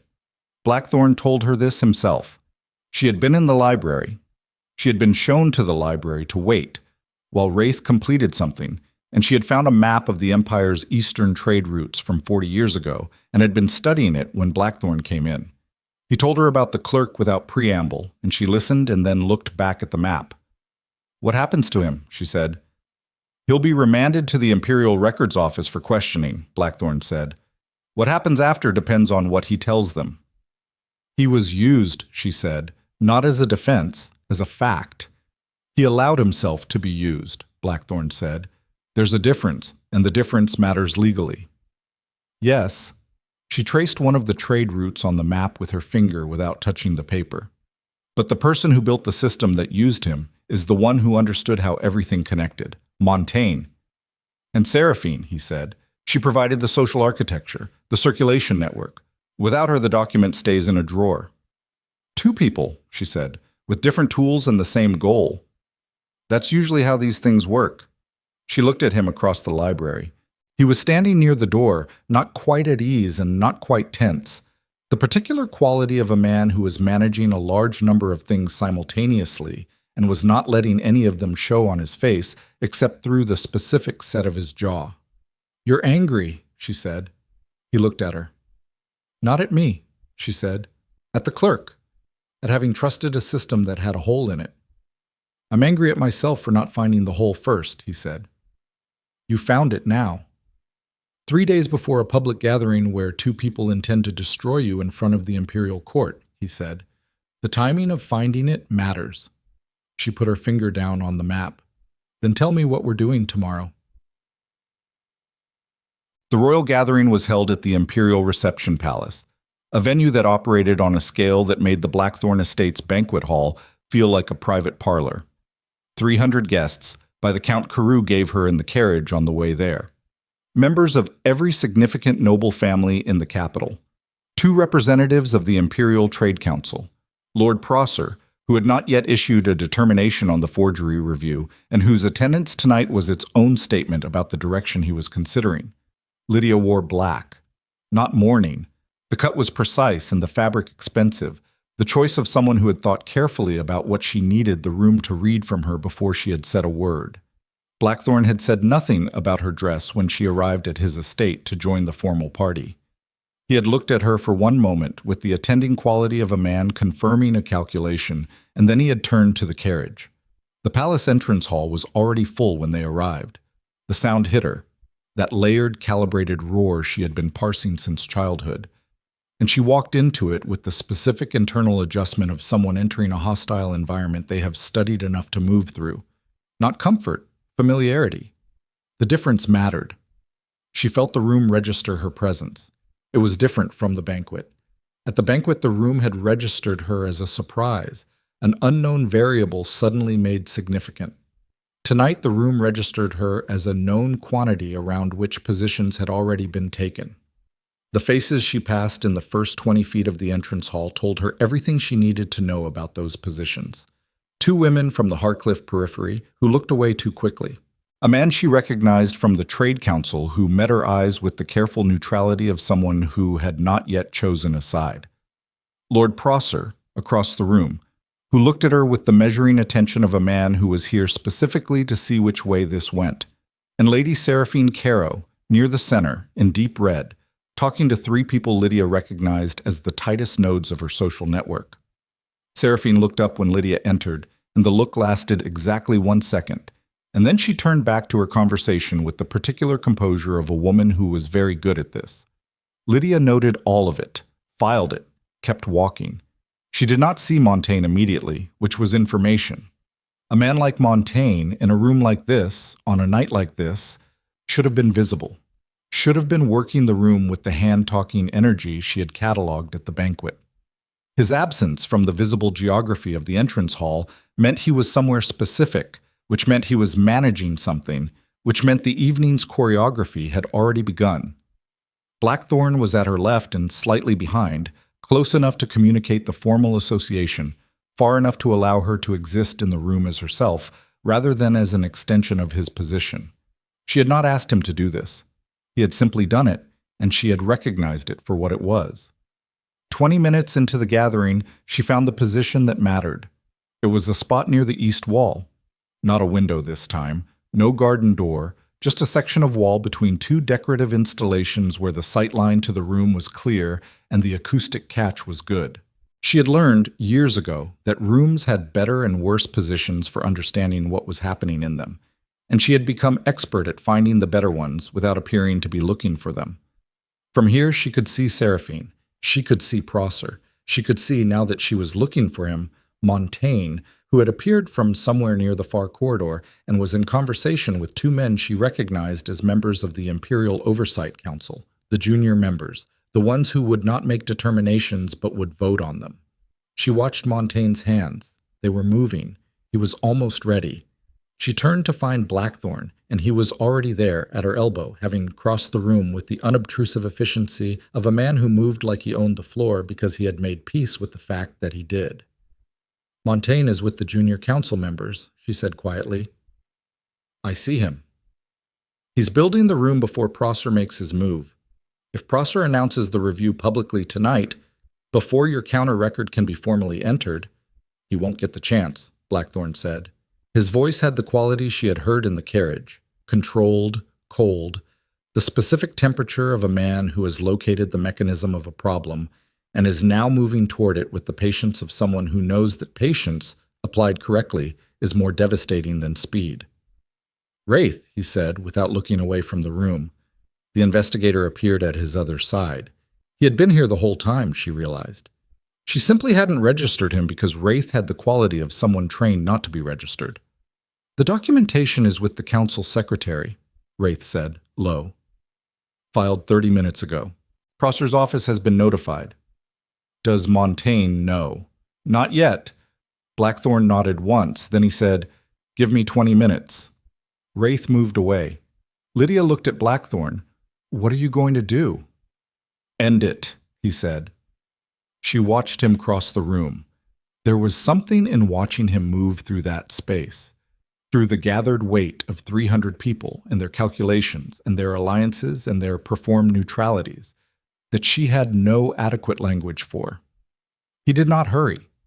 He did not perform urgency.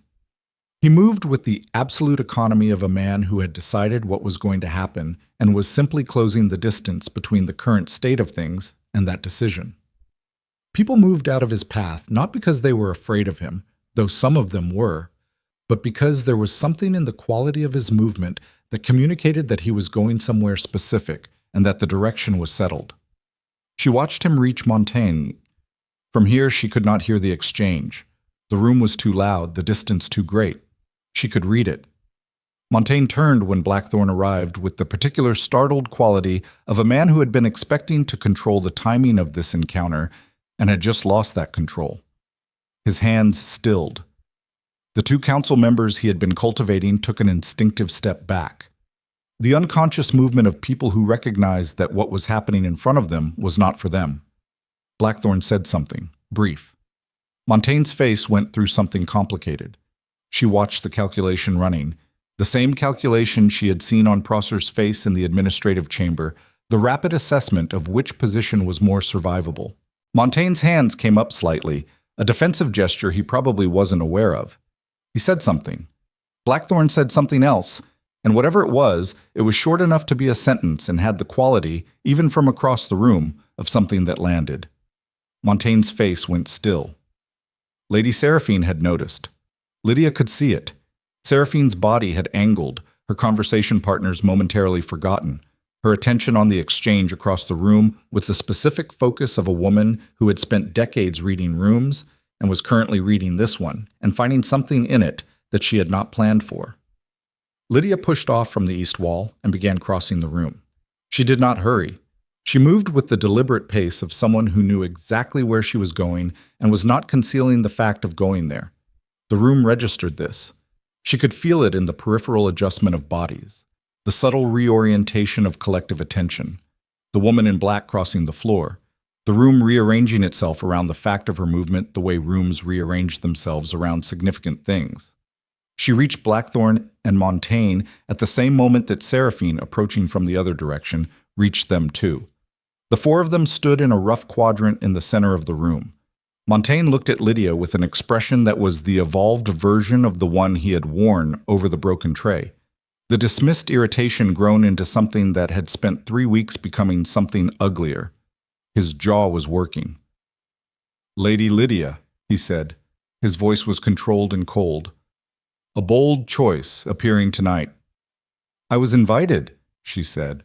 "You were also," he said with the precision of a man landing a prepared line, "the subject of an active review by the Imperial Oversight Council."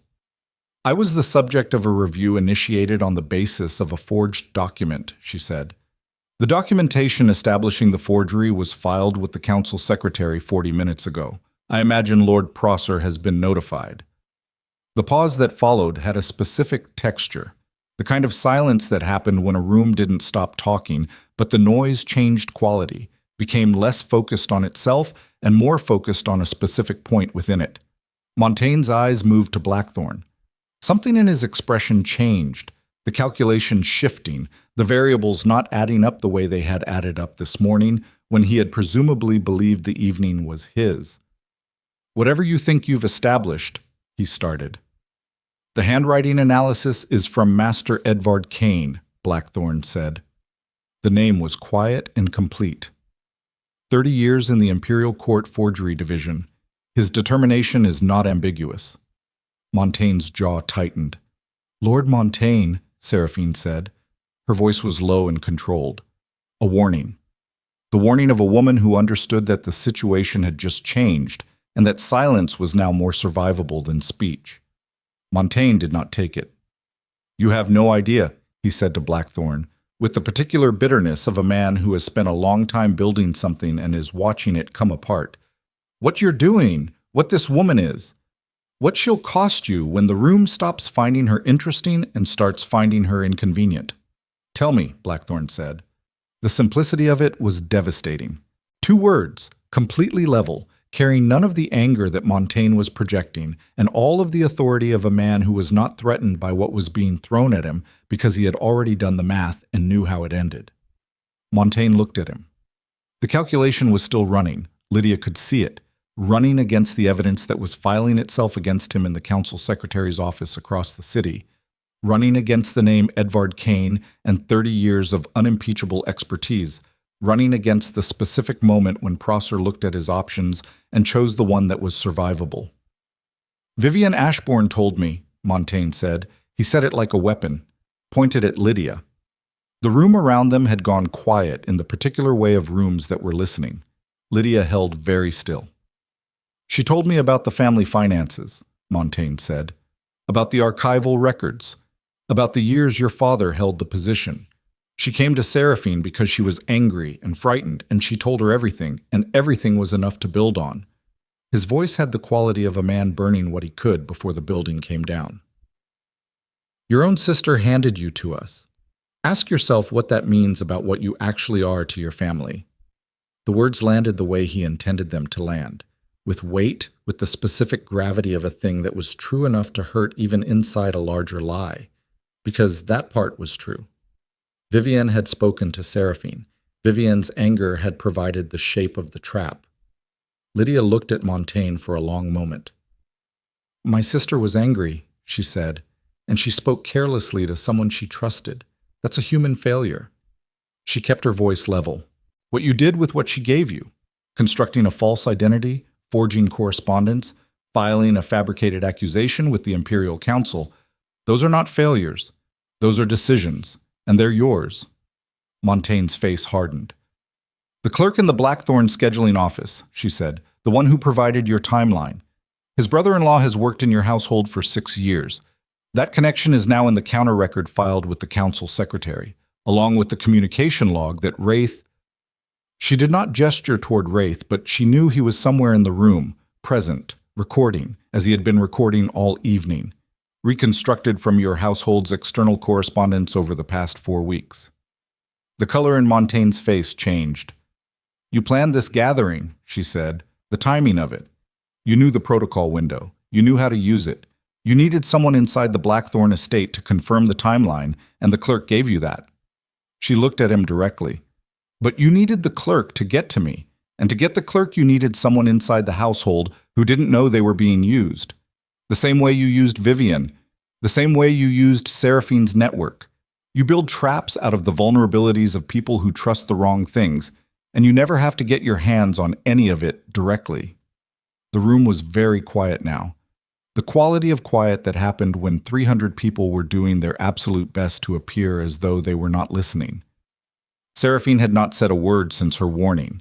She was standing very still, and her face had the specific expression of a woman calculating whether she could distance herself from this moment in real time and what distancing would cost. Prosser was moving through the crowd. She could see him from the corner of her eye, the deliberate movement of a man crossing a room because it was time. Montaigne looked at Blackthorne. The last calculation, the last assessment of how much was salvageable. "You're making an enemy," he said, quietly, "just the 4 of them. Tonight. In this room." "You made one 3 weeks ago," Blackthorne said, "when you used my household to build a case against a woman under my formal consideration. That was the decision. Everything since then has been consequence." Prosser reached them. He looked at Montaigne with the expression of a man who had just received information in the last 40 minutes that had crystallized a previously ambiguous situation. "Lord Montaigne," he said, "Lady Seraphine, I wonder if I might have a word." Not a question, not the way he said it. Montaigne looked at Lydia one last time, something in his eyes that was past calculation. The raw, unmanaged thing that lived underneath the architecture of a man who had spent his career managing how things looked. She had no name for it. She had not seen it in him before. He turned and followed Prosser. Seraphine followed, with the rigid composure of a woman walking toward something she could not avoid, with the gait of someone who had decided that how she walked toward it was the only thing left she could control. The room exhaled. Not literally. The sound level didn't change dramatically. The conversations continued. The event machinery kept running. But something shifted in the ambient quality of the space, a collective release of the particular tension that had been building since Blackthorn crossed the floor 20 minutes ago. Lydia stood in the center of the room and breathed. Her hands were steady. She noted this again, the same way she had noted it after leaving the administrative chamber, the specific surprise of a person discovering that their body had been more present in the situation than they had given it credit for. Blackthorn turned to her. His face was not triumphant. It was the face of a man who had done a necessary thing and was already thinking about what came next. "It's not over," she said. "No," he said. "Prosser has to make the formal determination. Montaigne will have legal representation by morning. Seraphine has enough distance from the forgery itself that her exposure is less direct." He paused. "But the room has seen this, and what rooms see becomes the record," she said. "Yes." She looked at the space where Montaigne and Seraphine had stood 30 seconds ago. 300 people had watched two architects of a forged treason accusation walk away from that quadrant of floor at Prosser's quiet request. The conversations that would happen tonight after this gathering, in the carriages and the private parlors and the morning correspondence, those conversations were already being written in the minds of everyone who had been standing close enough. "My sister," she said. He was quiet. "What happens to Vivian?" she said. Not a question, exactly. The thing underneath the question. "She provided information carelessly," Blackthorn said. "She did not participate in the construction of the document. The legal distinction is significant." "I know the legal distinction." She looked at him. "I'm asking about the other kind." He held her gaze. In the noise of the room around them, in the resumed sound of 300 people recalibrating their understanding of this evening, his face had the attending quality that she had come to read as him being completely present. "That's not mine to answer," he said. She nodded. Across the room, near the entrance to the corridor where Prosser had taken Montaigne, a door opened. Wraith came through it. He looked at Blackthorn and gave a single nod, the nod of a man confirming that what needed to be in place was in place. Blackthorn looked at her. "One more thing tonight," he said. "Prosser is going to make a statement to the room before the evening ends. He will be brief and he will be careful, and what he says will be designed to close this without creating any more surface area than necessary. And there is one thing he cannot say without your presence in the room, making it mean what it needs to mean," he said. "The formal review is initiated on an accusation. The closing of the review has to be witnessed by the accused," she said. "Yes." "I'll be here," she said. "I know," he said. She turned back to the room, 300 people, recalibrating. The evening's machinery, still running. Somewhere in the corridor beyond that door, a man who had built a very precise trap was sitting across from Lord Prosser, watching his calculation come apart. She thought about the letter. The 3 wrong E's. The patients required to sit somewhere and practice a handwriting until it was close enough. The specific cruelty of building a trap around the shape of a family's history. Her father's minor archival position, years old, the kind of detail that no one would have known to weaponize unless someone who knew her family well had handed it over. She thought about Vivian's face in the doorway. I didn't know. The truth of it was that Vivian had not known, had not understood what she was feeding into, had spoken from anger and fear into the wrong ear at the wrong moment. The truth was also that Vivian's anger had been real, and her fear had been real. And underneath both of them was a woman who had spent 3 weeks watching the order of things she had built her entire identity around, reorganize itself around a sister she had spent 20 years treating as furniture. The room would not be kind to Vivian for this. The room was already deciding what to make of it, and the room's decisions moved fast and settled hard. That was the thing Lydia had been trying not to think about, and she stopped trying not to think about it and thought about it directly and found that what she felt was not satisfaction, not vindication, something older and more exhausted than either of those things. The particular weariness of a person who has spent their entire life wanting one thing from a specific set of people and has just understood, clearly and completely, that the wanting itself was the last thing left to let go of. She was still standing in that understanding when the door at the far end of the corridor opened again, and Lord Prosser came back into the room, and the quality of the noise around her changed for the third time that evening. He crossed toward the center of the space. The room understood what this meant and made way for it. 300 people, parting, the geometry of attention clarifying into a single focal point. Lydia felt Blackthorn at her side. Prosser stopped approximately 10 feet from where they stood. He looked at the room, then he looked at Lydia. "Lady Lydia Ashbourne," he said, in the carrying voice of a man who had delivered formal statements in formal rooms for 30 years. "The Imperial Oversight Council has received and reviewed the counter-documentation filed this afternoon pertaining to the correspondence of alleged origin." His voice continued. She heard the words, and they were the correct words. The words that closed the review and established the forgery determination on formal record, and withdrew the accusation in the specific language of institutional process that would be entered into the permanent documentation and would exist there long after everyone in this room had forgotten the texture of this evening. She heard all of it. What she was actually looking at was the door at the far end of the corridor. It had opened again. And in the doorway, standing very still, in sapphire silk that was wrong for the occasion and perfect for a woman who had dressed this morning for a different kind of evening, was Vivian. Her sister was looking at her across the full width of the room. Prosser's voice continued, the formal language of reversal and record. Around them, 300 people listening to the machinery of institutional truth doing the slow, grinding work of correcting itself in public. Vivian did not move. Lydia looked at her sister across the room and held the look, and did not look away, and waited for what came next. Prosser finished speaking. The room absorbed the formal statement the way rooms absorbed formal statements. Not with drama, not with the clean catharsis of a story reaching its resolution, but with the particular social adjustment of 300 people recalibrating their positions simultaneously. Conversations resumed. The event machinery turned over. Someone near the far wall laughed at something, and the laugh had the specific quality of relief at normalcy.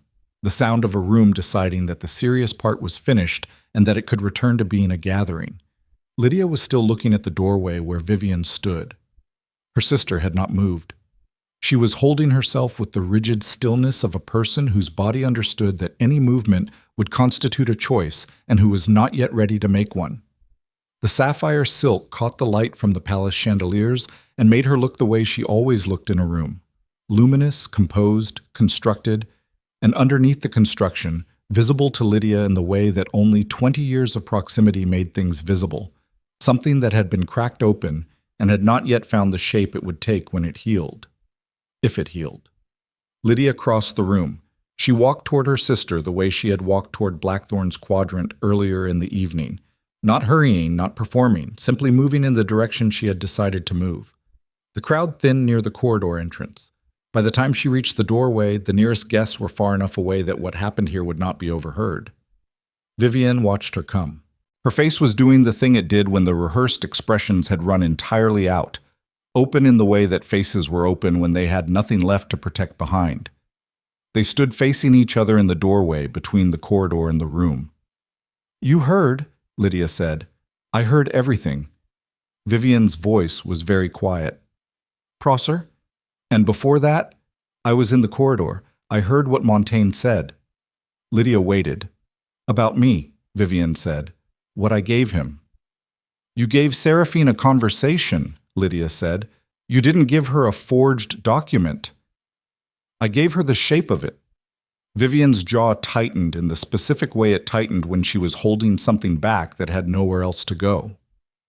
"You said that. In the room. I heard you say that." "Yes." "And you weren't wrong." The words cost her something. Lydia could see exactly what they cost. The specific currency of a woman who had spent her entire life being the one who was right, who was positioned correctly, who had read the room better than everyone else in it. Saying you weren't wrong to Lydia, in this room, after this evening, was a payment Vivian had never expected to make and had not prepared for. No, Lydia said. I wasn't wrong. Vivian looked at her with the raw, unmanaged thing behind her eyes that Lydia had first seen in the doorway of her room 3 days ago, and that had been growing since. Are you going to make me say it? I'm not making you do anything. Lydia. Vivian. She kept her voice level and without edge. I'm not here to collect from you. I'm here because you were standing in a doorway and I could see you from across the room, and I thought you might need... She stopped, searched for the honest word. I thought you might need someone to walk toward you instead of away. Vivian's face changed. It was a very small change, and it happened very fast, and if Lydia had not been standing 3 feet away and looking directly at her, she would have missed it. The specific moment when a person who has been holding themselves against an expected blow finds that the blow is not coming and does not yet know what to do with the absence of it. I've spent 3 weeks trying to destroy you, Vivian said. I know. I told Seraphine things I shouldn't have told anyone. I was angry. I was so angry. The words came out with the particular roughness of something that had been managed for a very long time. 20 years of watching you stand in corners being quietly better than everyone in the room without ever seeming to need it to mean anything, without ever seeming to need anyone to notice. Lydia held very still. I needed it to mean something, Vivian said. All of it. The functions and the dinners and the positioning and the years of work. I needed it to have been worth something. And then you walked into a room you were attending as my companion, and a man who'd refused every introduced candidate in the empire looked across a banquet hall at you. Her voice was completely flat, the flatness of someone who has processed a thing until all the heat has burned off it, and what's left is just the shape. And I couldn't make it mean anything except that none of it had ever mattered as much as I thought it did. The room behind Lydia murmured, distant, continuing without them. It mattered, Lydia said, what you built. It mattered to you, and it mattered to how you moved through the world. And it was real, Vivian. I'm not going to tell you it wasn't. Don't be kind to me right now. I'm not being kind. I'm being accurate. Lydia looked at her sister directly. You built something real out of the tools you were given. The problem is that the tools were wrong, and nobody told you until it was too late, and most of it, is not your fault. Vivian looked at her for a long moment. Mother gave you the heather dress, she said, finally. Not an accusation. Something older than accusation. Yes. So you wouldn't compete with the sapphire? Yes. Vivian's eyes closed for a brief second. The particular closed-eye expression of a person confronting something they have known for a long time and have not allowed themselves to look at directly. She did the same thing to me with grandmother's earrings when I was 12. There was a recital. She gave me the plain ones and told me the good ones weren't ready. Her voice was very even. I didn't figure out until years later that she wanted me dependent on her opinion of whether I was ready, that as long as I needed her to tell me I was worth looking at, she could manage me. I know, Lydia said. You always knew. I watched a lot from the corners, Lydia said. Something almost like a sound escaped Vivian. Not quite a laugh, not quite its opposite. The compressed release of a person holding too many things in a body not built to hold them all. What happens now? Vivian said. Montaigne will be formally charged, Lydia said. Seraphine's involvement is indirect enough that she'll lose social standing without losing her title, which is probably worse for someone like her. The clerk will testify. The forgery determination becomes permanent imperial record. And to us? Vivian said. What happens to us? Lydia considered this. The honest answer had several parts, and not all of them were clean. I don't know yet, she said, but I'm not interested in finishing what they started. If the goal was to put distance between us permanently, she stopped, chose the next words carefully. I won't give them that, whatever else happens. Vivian looked at her with the attending quality of a person deciding whether to trust something that has not yet been proven. Then she nodded. Once. Brief. The nod of a woman who was not ready to say more and was being honest about the fact. Lydia turned back toward the room. The gathering wound down in the measured way of formal events that had experienced something significant and were now digesting it. The conversations more substantive than they'd been at the start. The usual performative energy replaced by something more genuine. The particular quality of people who had witnessed something and were now figuring out what they thought about it. Blackthorn found her near the east windows.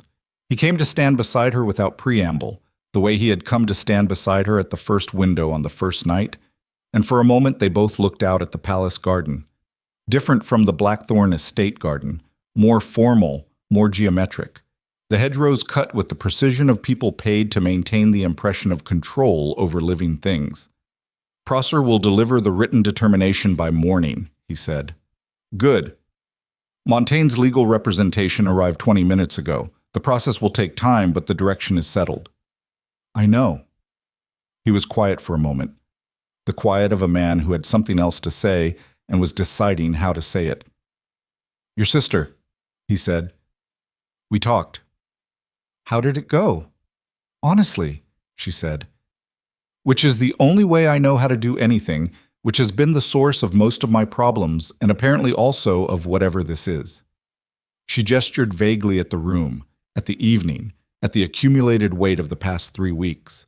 Something in his face moved, the structural precursor to a smile, the same one she had first seen when she'd identified the D string in the musician's instrument, 3 weeks and a lifetime ago. Wraith wants to debrief you tomorrow, he said. The counter record needs to be formally closed and there's documentation to sign. I'll be there. 9 in the morning. I know where the estate is, she said. He was quiet again.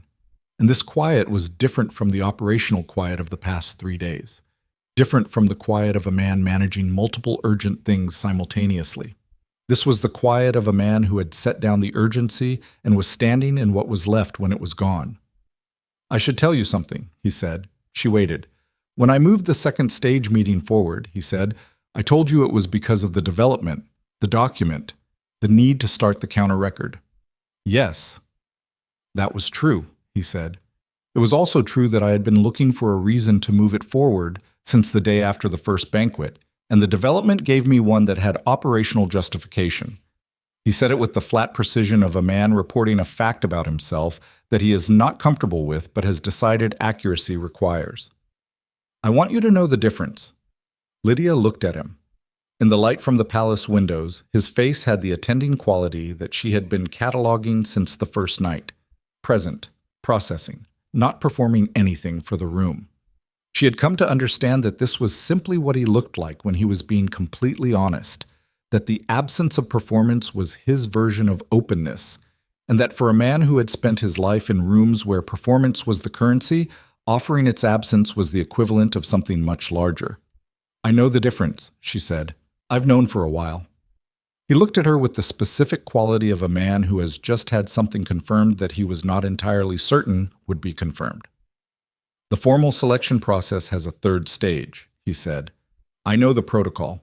It requires a formal declaration of intent from both parties, she said, in front of witnesses, with the full documentation completed. Yes. She looked at him. He looked at her. Around them the room continued. 300 people, the evening's machinery, the layered sound of a gathering that was winding toward its end. Then we should schedule it, she said. He nodded. Brief and specific, the same nod he had given the steward on the first night. The nod of a man who has confirmed a direction and is now simply accounting for it as fact. She did not go home that night until the gathering had fully ended. She stayed until the last carriages were called, until the room had emptied to the staff and the candles burning low, and the particular hush of a space that had held a lot of human noise and was now returning to itself. She stayed because leaving early would have communicated something she did not want to communicate, and because she was not finished yet, not finished being in the room that had tried to eject her from it, not finished occupying the space she had been told, implicitly and then very explicitly, she did not belong in. She was the last guest to leave. The footman at the entrance helped her with her coat, and she thanked him by name because she had learned his name earlier in the evening, and names mattered, and he looked briefly startled and then not startled, and she went out into the cold night air of the capital. Her family's carriage was waiting. Her mother was inside, alone, because Vivian had taken a separate carriage earlier, a fact that Lydia had been informed of by a footman and that she had noted without interpreting yet. Her mother looked at her when she got in. Lady Ashbourne's face had the look of a woman who had been sitting in a carriage for a long time, working through a very large number of things, and had arrived somewhere she had not expected to arrive. They were quiet for a while. The carriage moved through the night streets. "I chose the heather dress," her mother said. Lydia looked at her. "For tonight," her mother said. "I told you it was so you wouldn't compete with Vivian. That was true. It was also because—" She stopped. The specific stop of a woman encountering the honest version of a thing she has told herself a different version of for a long time. "Because I needed to be the one who decided what you were ready for. Whether you were ready." Lydia sat with that. "Did it work?" her mother said. It was not quite a question. It was the thing underneath the question. The thing that was asking whether 20 years of management had produced the outcome it was designed to produce. Whether Lydia was still small enough to need her, whether the heather dress had done the job it was chosen to do. "No," Lydia said, not unkindly. "It didn't work." Her mother looked out the window. "I don't know how to be your mother," she said, finally, with the particular rawness of a woman saying a true thing that she has not said before, and that costs her the specific price of admitting something she has failed at. "I know how to manage. I know how to position. I don't—" She stopped again. "Vivian needed to be managed. She needed the framework. You never needed it, and I gave it to you anyway because it was the only thing I knew how to give." Outside, the city moved past. Ordinary, continuing. "I know," Lydia said. "That's not an excuse." "I know that too." Her mother looked at her with the expression of a woman who had expected something else, recrimination, or forgiveness, or the particular scene she had probably rehearsed in the carriage before Lydia got in. She had not expected simple acknowledgement, the kind of acknowledgement that said, "I see you, I see what you did, I see that you know what you did, and I am not going to perform a response to it for your benefit." "He's a serious man," her mother said after a while, meaning Blackthorne. "Yes. You'll need to be—" She stopped herself, reconsidered. The visible reconsidering of a woman learning in real time to stop giving advice about how someone else needed to be. "He chose well," she said instead. It was a small thing. It was also, from her mother, a very large one. Botchen. 3 months later, the formal declaration was made. It happened in the Blackthorne Estate's primary hall, not the reception hall where the banquet had been held, but a working hall, built for the kind of business that had actual weight. The witnesses were Wraith, Carew, a council representative, and 2 members of Lydia's family set. Her father, who had spent the intervening months quietly confronting the gap between the man he had been and the man his daughters had needed. And Vivian, who stood across the hall in a dress that was not sapphire, that was not chosen to be luminous, that was simply what she had worn and nothing more. The declaration was brief.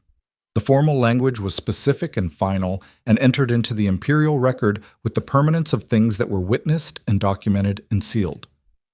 When it was done, Blackthorne turned to her in the way that the protocol required, and that also, she had come to understand, was simply how he turned toward things, completely, with the full attending quality of his attention, without performance or management.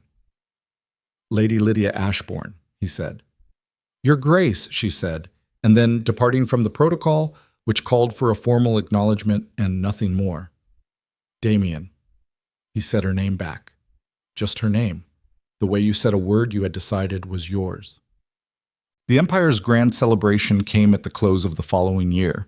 It was held in the capital, the kind of event that happened once in a generation, the marking of a treaty that had taken 11 years to negotiate and that had, in the intervening time, become entangled with the Blackthorne ducal consolidation of the Northern Territories and the trade route restructuring that Blackthorne and Lydia had spent the better part of a year working through together, she with her maps and her 40-year-old cartographic renderings and her habit of pulling back the frame until the thing she was looking at was small enough to see in context, and he with his operational precision and his specific talent for understanding what held.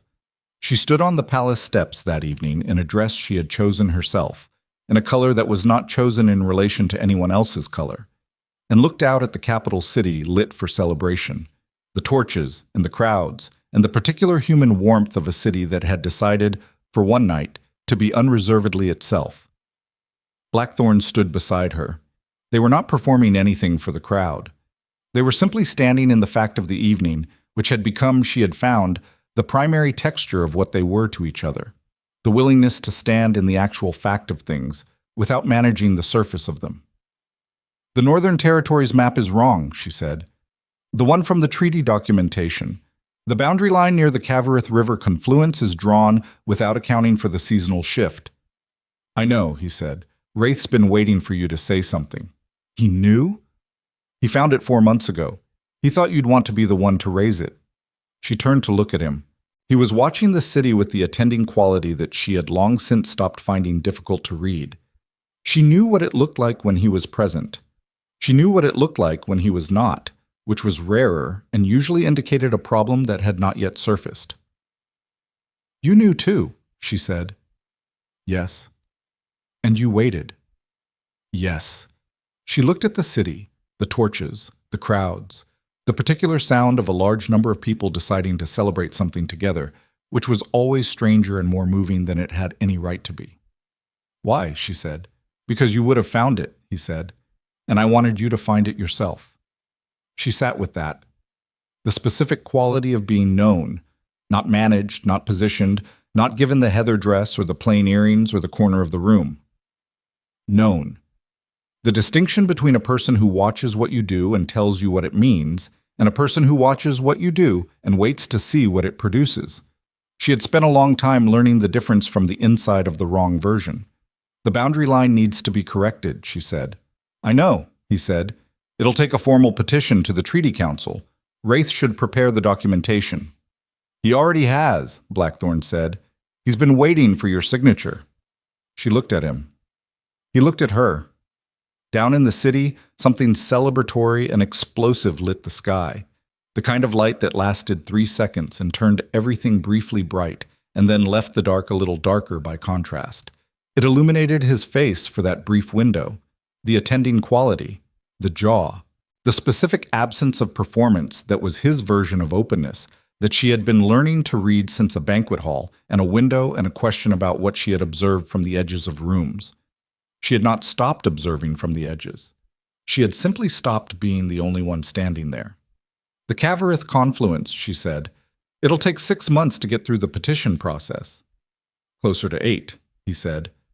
"Prosser's office controls the routing, and he's thorough. He's slow." "That too." She turned back to the city. The crowds, the celebration, the torches burning against the dark. She thought about a girl in a heather dress who had attended a banquet as someone else's companion and had stood at a window and watched a room from the outside of it. She thought about the broken tray and the 3 wrong E's and a corridor at night with her sister's face doing something she had no name for.